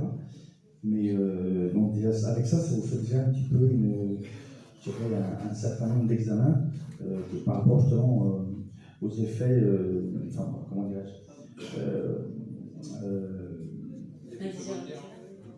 voilà, pour voir par rapport au terrain. Excusez-moi, je voudrais savoir d'où vous tenez cette liste. C'est ça ma question. Dans quel texte juridique avez-vous trouvé cette liste d'examens? C'est ça ma question. Parce que moi j'ai cherché, je ne l'ai pas trouvé. J'ai trouvé le décret de 1952 qui a été abrogé, mais le décret de 52 parlait de 2 choses. Albuminurie, radiographie pulmonaire. Point à la ligne. Il y a d'autres choses, il y a beaucoup d'autres choses. Pas dans le décret de 52. Moi je l'ai lu, j'ai le texte. Bon. En tout cas, ce décret a été abrogé, donc il est plus valable. On ne peut pas l'invoquer. Maintenant, c'est le 3111-7. Ben oui, d'accord, mais dans les textes que vous citez, où est-ce qu'il y a cette liste d'examens? Mais alors c'est pire, madame. Ça voudrait dire qu'on vous dit qu'on doit faire des tests préalables et qu'on ne vous dise pas lesquels. Donc finalement, vous inventez ce que vous voulez. C'est patient de les exiger. Non mais moi, madame, je suis une habituée des prétoires. Donc je dis à un magistrat, on ne me détaille pas quel examen. Donc ça veut dire que je peux choisir les examens que je veux. À partir du moment où il y a un vide dans le texte, il faut, voilà, exactement utiliser à bon escient ces vides. Prenons un cas concret, parce que si vous voulez, cette liste d'examens, elle peut éventuellement peut-être servir à condition qu'on ait le médecin de notre côté. À condition que... On ait le médecin de notre côté, c'est-à-dire qu'on ait le médecin qui soit d'accord avec notre position en tant que parent de ne pas vouloir faire Non, là c'est la loi, madame. Alors ça voudrait dire que la loi, elle doit s'appliquer du côté de l'État, mais pas du côté des citoyens. Là, je ne suis pas d'accord avec vous. Le problème, c'est que si vous voulez, moi en tant que Non, parent... non, il n'y a pas de problème. Il y a un décret qui vous explique qu'il doit y avoir des examens préalables et c'est au médecin de se débrouiller avec ça. Ensuite, dans les articles suivants, vous avez un explicatif de ce que peuvent être ces examens, mais alors à ce moment-là, s'ils ne sont pas strictement détaillés, vous demandez ce que vous voulez. Mais alors attendez, moi je suis parent, d'accord? Je ne suis pas médecin. Je vais voir un médecin et je lui dis, je veux que vous prescriviez, j'ai n'importe quoi, un scanner. Oui. Qu'est-ce qu'il me dit le médecin? Je pense qu'il va vous répondre que ça n'a rien à voir avec les tests préalables de la vaccination. Si, parce que moi je Mais si vous voulez le demander pour le prendre pour un idiot, et c'est ce qu'il faut faire, hein, attention, là c'est pas péjoratif. Mon problème, c'est que moi, si le médecin, je lui dis, je voudrais qu'on me prescrive un scanner, et qu'il me dit, moi je ne veux pas vous prescrire, qu'est-ce que j'ai comme solution? J'en ai pas de solution. C'est son métier. C'est à lui de savoir précisément quels sont les tests préalables à effectuer. C'est comme si moi, vous venez en consultation, vous me dites, j'ai un problème avec l'élagage des arbres de mon voisin, c'est à moi de vous dire qu'en droit, ça constitue un trouble anormal du voisinage, qui est sanctionné par le Code civil. Point. Chacun son métier. J'entends bien, mais moi, le problème que j'ai, c'est que si vous voulez, 99% des médecins vont dire qu'ils sont pour la vaccination parce qu'en fait, ils n'ont pas le choix de le dire, parce que s'ils disent autre chose, ils sont radiés en clair. Hein. Oui, mais ça n'a rien à voir avec votre question de Si, ça a à voir avec ma question. Parce que le médecin que j'ai en face de moi, s'il me dit, moi je suis l'homme de l'art, je sais qu'est-ce qu'il faut faire comme examen, il faut faire une analyse d'urine et une radio pulmonaire, point la ligne, on ne fait rien d'autre, qu'est-ce que j'ai comme moyen? Je ne peux pas lui imposer. Vous avez le moyen de dire, moi je veux qu'on me fasse d'autres tests.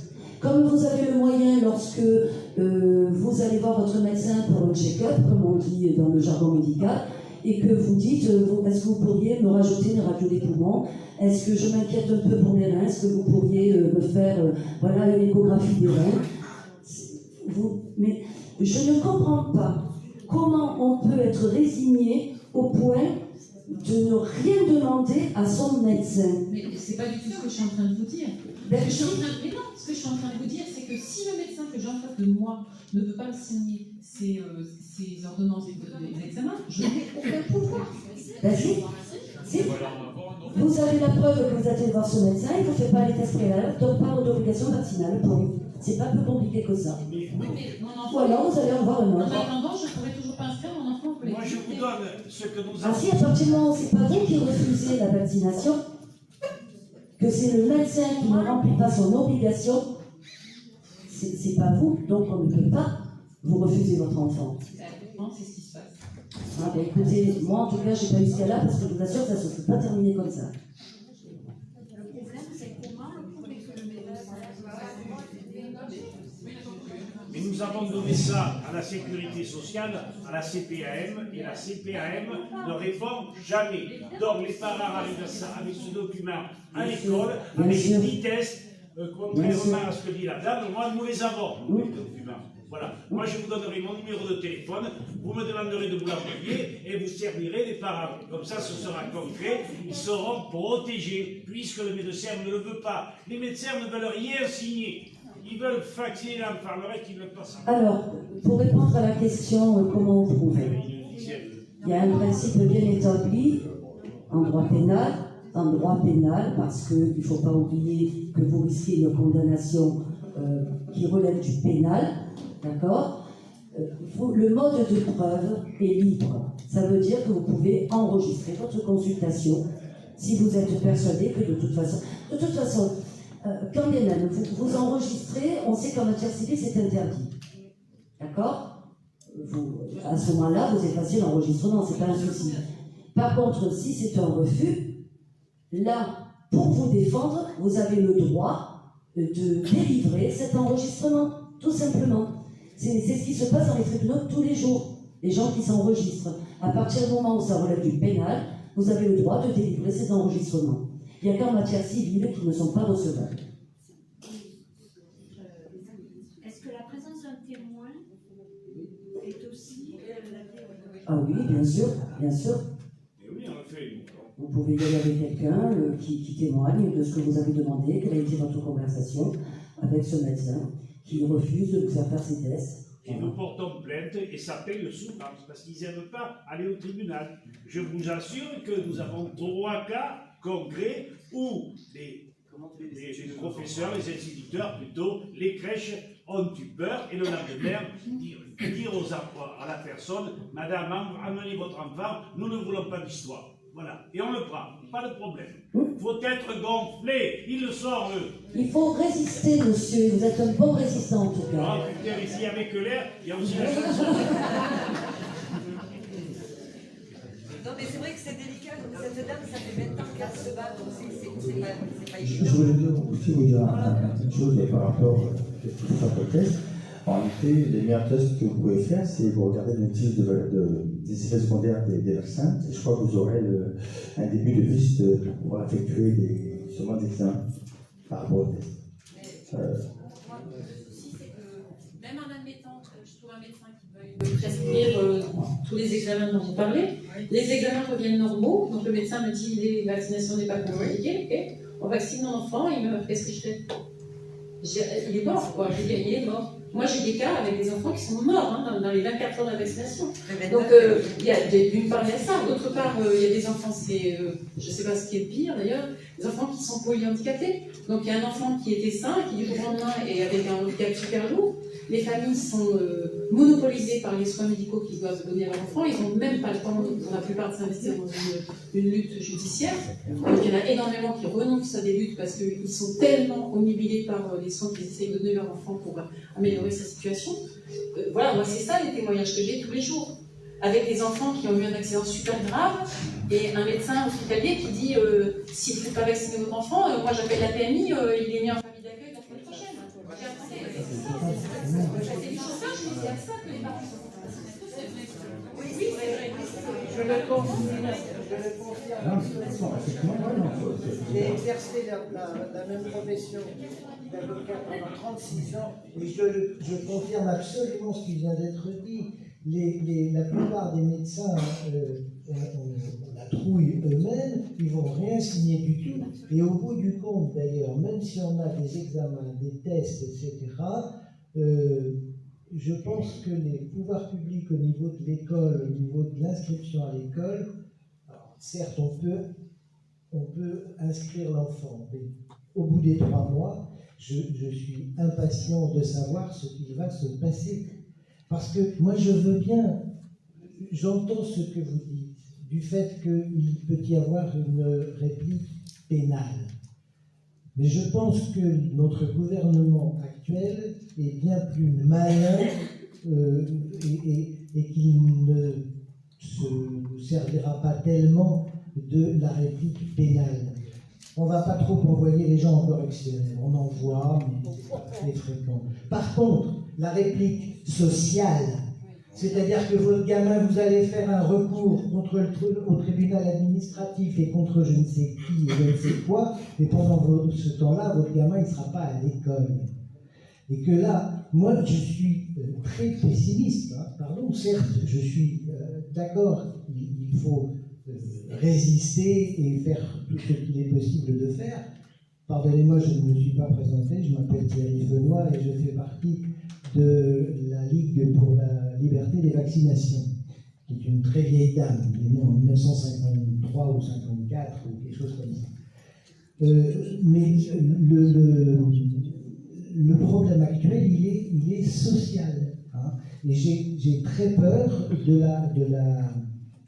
multiplication des cas gravissimes qui vont se produire. Est-ce qu'ils ont le droit de nous enlever nos enfants si on les a pas Oui, j'ai plaidé devant des juges d'enfants où nous avons obtenu à l'arraché que l'enfant reste chez ses parents.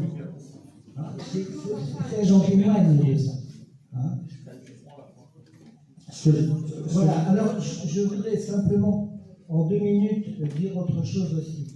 Il y a une chanson de Jacques Brel que j'aime beaucoup qui dit tricotez tout en couleur cacadois les pulls verts que vous faites pour les pauvres, comme ça chacun pourra reconnaître ses pauvres à soi. Je crains beaucoup les chasses gardées, les précarés, les chapelles entre les associations. La Ligue nationale, qui est sans doute l'ancêtre de toutes les autres, n'a qu'une idée en tête, c'est de fédérer, non pas en son sein, nous ne sommes pas une fédération, mais nous souhaitons une collaboration avec toutes les autres assos et même, alors d'ailleurs il y a eu des pays, parfois il y a eu des dissidences, et aujourd'hui la Ligue, l'association Alice, le REVAB qui fait un boulot fantastique pour les victimes, Info Vaccin, etc. Nous travaillons ensemble. Il y a aussi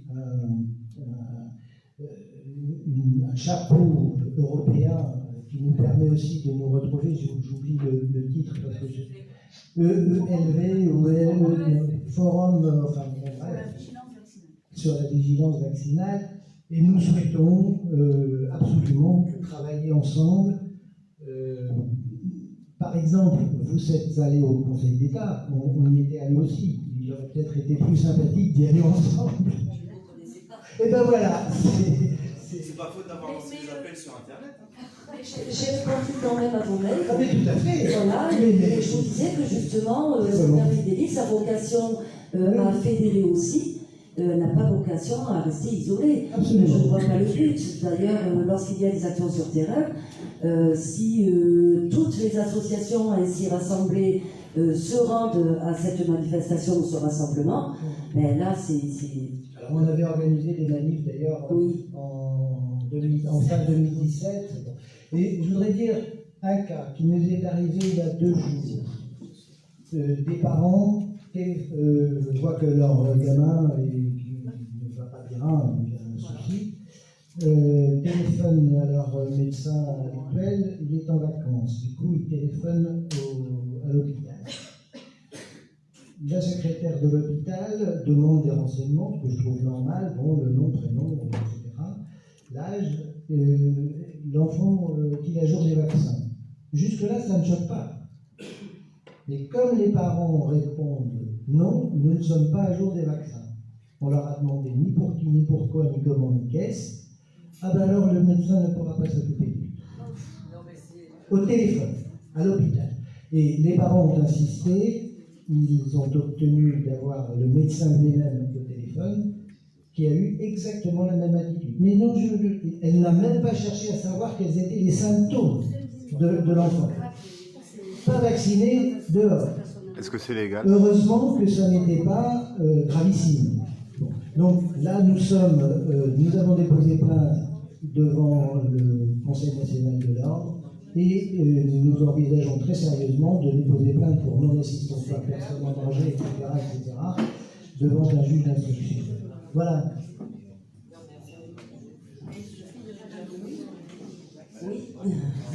Moi, je pense qu'il y a urgence. Et au lieu d'attendre, c'est quand on va à Paris, les associations, les associations réunissent tout ça, et on porte avoir Madame Buzyn en face. Oui, alors ça c'est mon souhait depuis quelque temps, et je pense que vous le savez, parce que vous me connaissez, c'est que j'ai beaucoup de contacts et que dès qu'il faut mettre quelque chose en place, il n'y a plus personne. C'est le 14 mars. Le 14 mars, Sophia. Viens, on va à Paris. Le 14 mars. Oui, voilà, on va passer le 14 mars. C'est eux qu'il faut aller boycotter, même séquestrer. Pour en arriver là, en fait, à un moment donné. Si vous venez là, une salle comme ça, devant votre député, Ce document a été envoyé à 15 000 personnes dans toute la France. Vous avez 640 000 gosses qui ont été victimes des vaccinations grâce au rapport d'El Caro de l'association Stellion. 640 000 en 2016. Il n'y avait jamais eu, le tribunal n'a jamais statué sur ce livre. On n'en a jamais parlé. Vous avez 640 000 gosses qui sont victimes et personne ne bouge. Alors nous, on est allé avec des gens de droit, on est allé envoyer ça dans toute la France et on distribue ce document. C'est pas pour nous faire valoir. À mon âge, j'en ai rien à foutre. Demain matin, je suis mort. C'est pour toi, tu n'es pas docteur. Je vous donne un paquet, madame. Comme ça, vous ferez ce que vous voulez avec. J'ai une question sur la requête que vous avez envoyée au Conseil d'État. Vous pensez avoir une réponse quand? Alors, le retiré, c'est très rapide, ils doivent statuer dans les 15 jours. D'accord.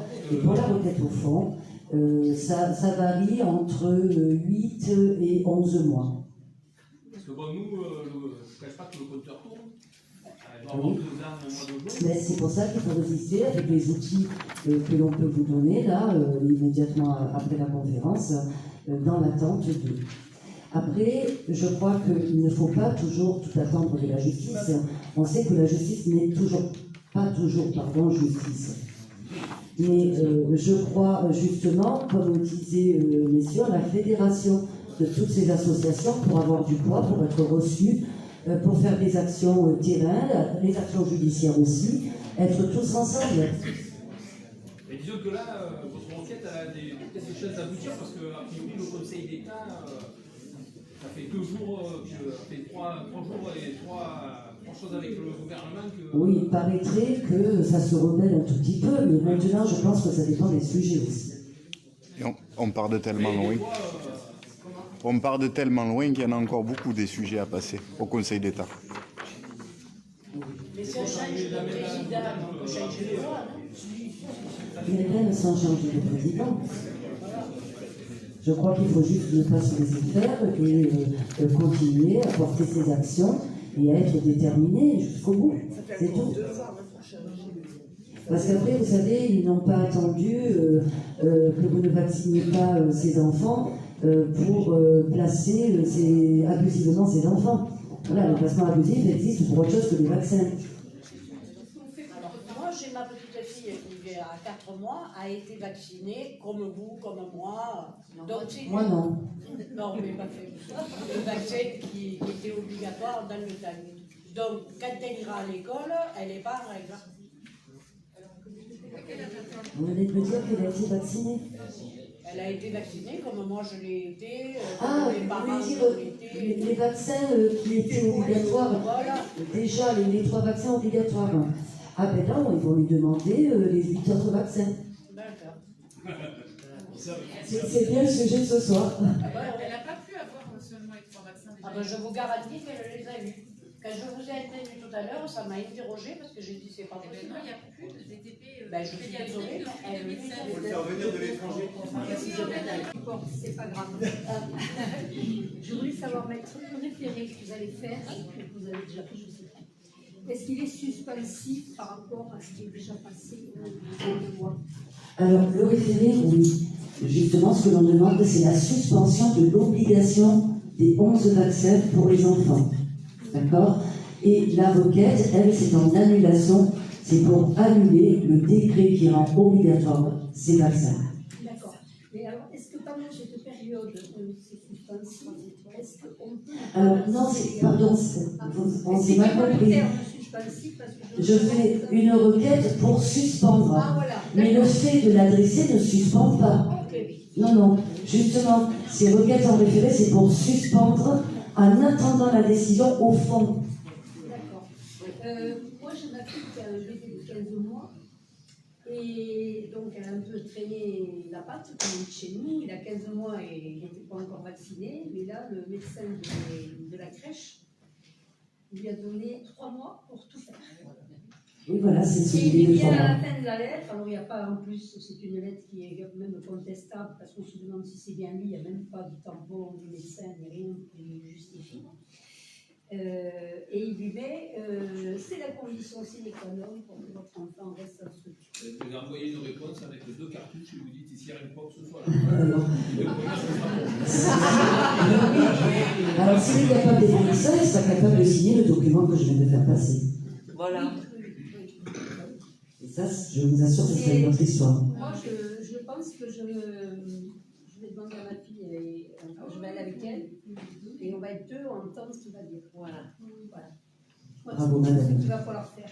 Il ne faut pas un témoin neutre plutôt qu'un. Et il faudrait un témoin neutre, mais est-ce qu'une maman, au niveau de. Non, les mamans, il vaut mieux éviter qu'il y ait un lien de parenté ou de subordination, c'est-à-dire employeur, employé, et parents, voilà, proches. Il faut éviter. Une personne qui est vraiment. Bien sûr, parce que c'est souvent considéré comme des attestations de compétences. Parfois, n'est pas faux. Et d'ailleurs, on ne peut pas reprocher à un proche de vouloir faire une attestation à un autre proche. Mais c'est justement pour pallier cette difficulté que ça a beaucoup moins de valeur. Alors, c'est pas interdit, attention, mais voilà, on ne donnera pas la valeur qu'il faut. Par contre, les médecins sont très réticents. Moi, je vois le médecin de ma fille est homéopathe. Et là, dès que j'ai commencé à lui expliquer que bon, c'était vraiment. Bah, ils ont peur. Elle a commencé à mettre les mains comme ça, même vous ne vous rendez pas compte, je vais me faire radier. Je dis oui, alors peut-être empoisonner les enfants. Donc ils pensent à leur boulot plutôt qu'à notre santé. En même temps, parfois, il y a des vaccinations qui sont des saines comme ça. Faire une attestation, je pense que faire l'attestation que disait Maître Saint-Méron, théoriquement, c'est son devoir de médecin. Elle ne voudra pas la faire, je lui ai dit. J'étais au courant de cette attestation. Je la lui ai montré, je lui ai dit, vous allez faire cette attestation. Ah non, non, non. Alors, ça doit pas être la mienne, hein, parce que moi, je l'ai imprimée pour la première fois aujourd'hui, hein, et c'est moi qui l'ai rédigée celle-ci. Voilà, donc nous, on ne demande pas au médecin dans cette attestation de signer tout n'importe quoi. On lui demande de signer un document dans lequel il indique qu'il a respecté les articles du Code de la santé publique, hein, et donc votre information, les tests si nécessaire, voilà, en tout cas, il s'avance sur le fait qu'effectivement, il y a plus de bienfaits que de méfaits dans la vaccination de l'enfant. Mais ça, ils ne le signeront pas. Mais si le docteur ne veut pas le signer et qu'elle l'enregistre avec le téléphone. Oui, mais il faut attendre de la sanction, enfin, pas la sanction, mais déjà la convocation ou la sanction pénale. On peut en parler aujourd'hui de la sanction pénale avant jugement parce que il y a les rappels à la loi, les compositions pénales, etc. Il n'y a pas d'audience. Et à ce moment-là, dès que vous avez une convocation ou que vous recevez une condamnation, par exemple à une amende, vous êtes dans le cadre pénal, il faut former opposition et il faut remettre cet enregistrement. Voilà, il faut l'enregistrer. Est-ce qu'il est pris en compte? L'enregistre. Ben oui.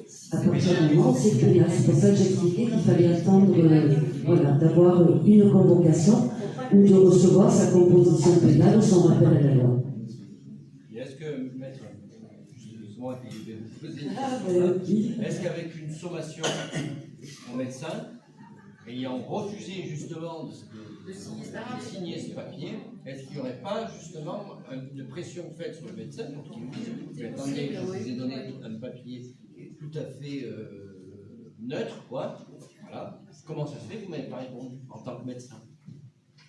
Oui, mais ça revient à ce qu'on disait, finalement, il ne la signe pas. Il ne veut pas. Oui, mais par sommation. Ah, par sommation, ah oui, alors on va rencontrer des difficultés par la sommation. C'est que ça va coûter de l'argent. Oui. À ces personnes-là. Oui, mais si on l'a fait, par exemple, nous on l'a rédigé avec Eric. Voilà. Ah non, mais ce sont les frais de justice dont je parle, pas de la rédaction. Justement, puisque nous, l'association, on a fait ça au départ. Il y a plusieurs personnes qui sont inscrites dans la sommation. Voilà. Donc là, on était 8 la première fois.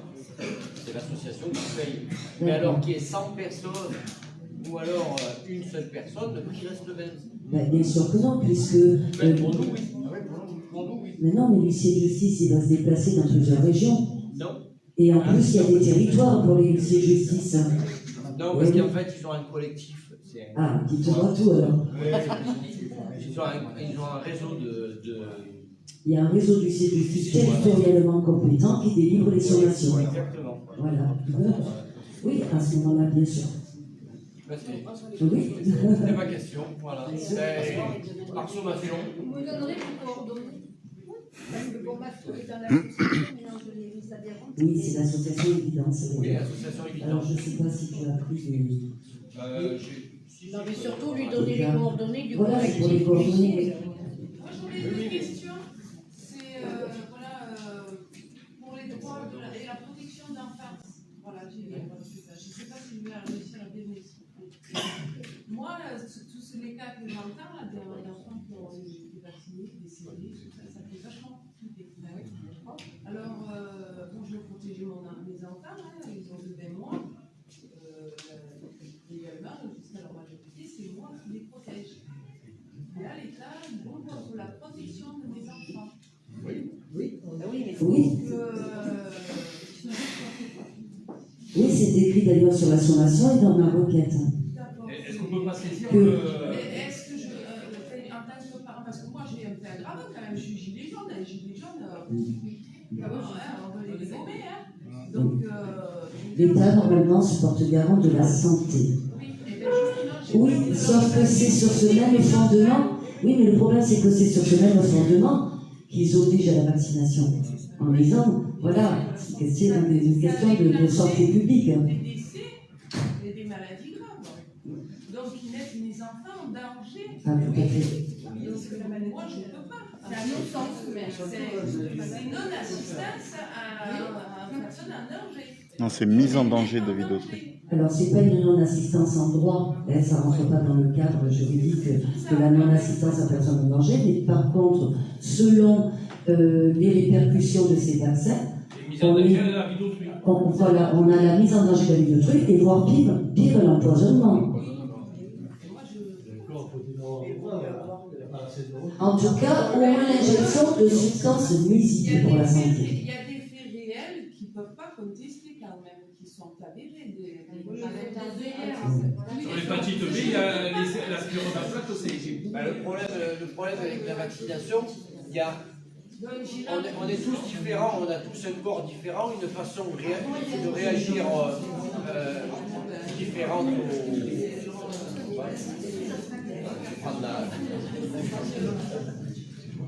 Oui, je disais, on a tous une façon différente de réagir au vaccin. Donc, on va, certains vont avoir d'autisme, d'autres vont avoir d'autres symptômes, graves aussi, tout aussi graves, mais d'un individu à l'autre, on est tellement différents. C'est pour ça d'ailleurs que la vaccination pour tout le monde, ça ne peut pas marcher, ça ne peut pas fonctionner. C'est déjà ce problème-là.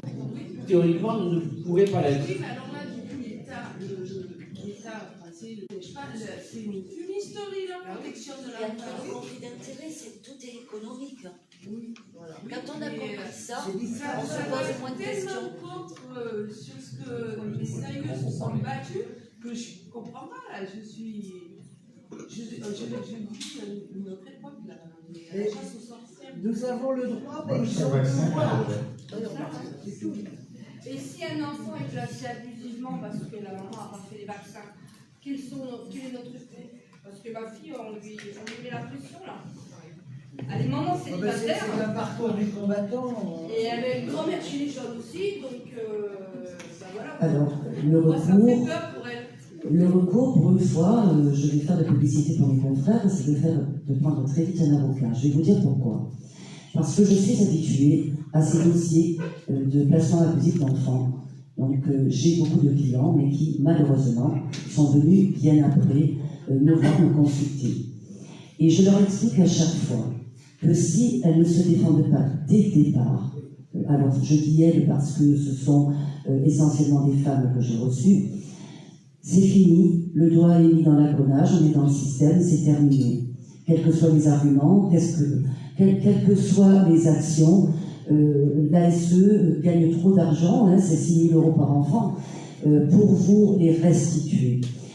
Et malheureusement, Au départ, lorsque justement cette machine infernale judiciaire se met en route, les personnes se disent non, c'est pas possible parce qu'ils vont voir que je suis une bonne maman ou que je suis un bon papa et ça ne pourra pas arriver, je vais être entendue par le magistrat, je vais être entendue par les services sociaux. Et donc souvent elles se présentent sans avocat, elles ne se défendent pas, sauf qu'il y a une première décision qui tombe et puis là, elles-mêmes tombent de nues. Et puis elles se disent c'est pas grave, je vais faire appel. Et puis en appel, elles hésitent encore, est-ce que je vais ou pas avec un avocat? Parce que quand même, en première instance, j'ai pas eu de chance, mais en appel, je vais avoir encore une fois que je suis un bon parent, que je suis de bonne foi. Et à partir de ce moment-là, l'arrêt rendu confirme le jugement et elles n'ont pas les moyens d'aller devant la Cour de cassation parce qu'il faut savoir que c'est très très cher, que les avocats à la Cour de cassation sont peu nombreux à prendre l'aide juridictionnelle parce que ce sont des procédures très lourdes. De toute façon, ça dure très longtemps aussi et avec les enfants, on n'a pas le temps. Surtout selon l'âge des enfants, ils grandissent très vite, 2 ans plus tard, ils peuvent ne pas reconnaître leurs propres parents. Et là, quelques années plus tard, ils sont dans la même situation, et là, ils viennent voir un avocat. Mais pour pouvoir extirper ces enfants qui sont placés depuis plus de 6, 7, 8 ans, voire même parfois 10 ans, eh bien, c'est le parcours du combattant. Alors, on ne devrait pas avoir un parcours du combattant. Le problème, c'est qu'aujourd'hui, nous avons des magistrats qui n'ont pas de courage, qui sont lâches, qui se cachent derrière les avis de l'ASE, qui se cachent derrière des expertises faites ou non faites. Et par expérience, là aussi, je peux vous dire que parfois les rapports rendus par les experts sont aux antipodes de la personnalité de la personne. On se demande même s'ils n'ont pas pris des substances illicites avant d'aller voir la personne concernée. Parce que les arguments mêmes, les fondements mêmes de ces rapports d'expertise sont toujours les mêmes. C'est-à-dire qu'on reçoit des rapports d'experts qui disent toujours la même chose dans tous les dossiers. C'est conflit de loyauté entre le père et la mère, ou le pervers narcissique. C'est toujours la même chose. Dans toutes les familles, à croire qu'il n'y a que des pervers narcissiques. Voilà. Et dans beaucoup de dossiers, malheureusement, il y a seulement un conflit de loyauté qui est opposé par l'expert entre le père et la mère, qui sont de surcroît séparés, et le magistrat estime que c'est suffisant pour placer cet enfant. Alors, il nous dit que ce conflit de loyauté peut, à terme, détruire cet enfant, mais par contre, le placer du jour au lendemain, alors ça, la destruction, il ne la voit pas. Il ne la voit pas. Et il faut faire prendre conscience, souvent, en premier lieu, les parents, que si ça se passe mal entre eux, c'est l'enfant qui risque de payer. Alors, il ne risque pas forcément de payer que dans les relations entre ces deux parents, en étant justement dans ce fameux conflit de loyauté, souvent inventé de toutes pièces, mais justement par un placement abusif qui va rapporter de l'argent à ces services sociaux. Voilà. Alors, 6 000 € pour des enfants qui ont des besoins et auxquels on ne répond même pas, c'est encore plus aberrant. Ça veut dire que cet argent est détourné au profit personnel de certains d'entre eux. Voilà. Donc, le conseil que j'ai à donner, c'est moi, je doute que l'on puisse placer votre enfant immédiatement comme ça parce que vous refusez la vaccination. En revanche, dès le départ, faites-vous accompagner. C'est tout, il ne faut pas se laisser faire. Parce qu'on vous oblige à la vaccination, parce qu'aujourd'hui on vous vole vos enfants, on vous vole tout, en réalité. Votre liberté, vos droits, tout.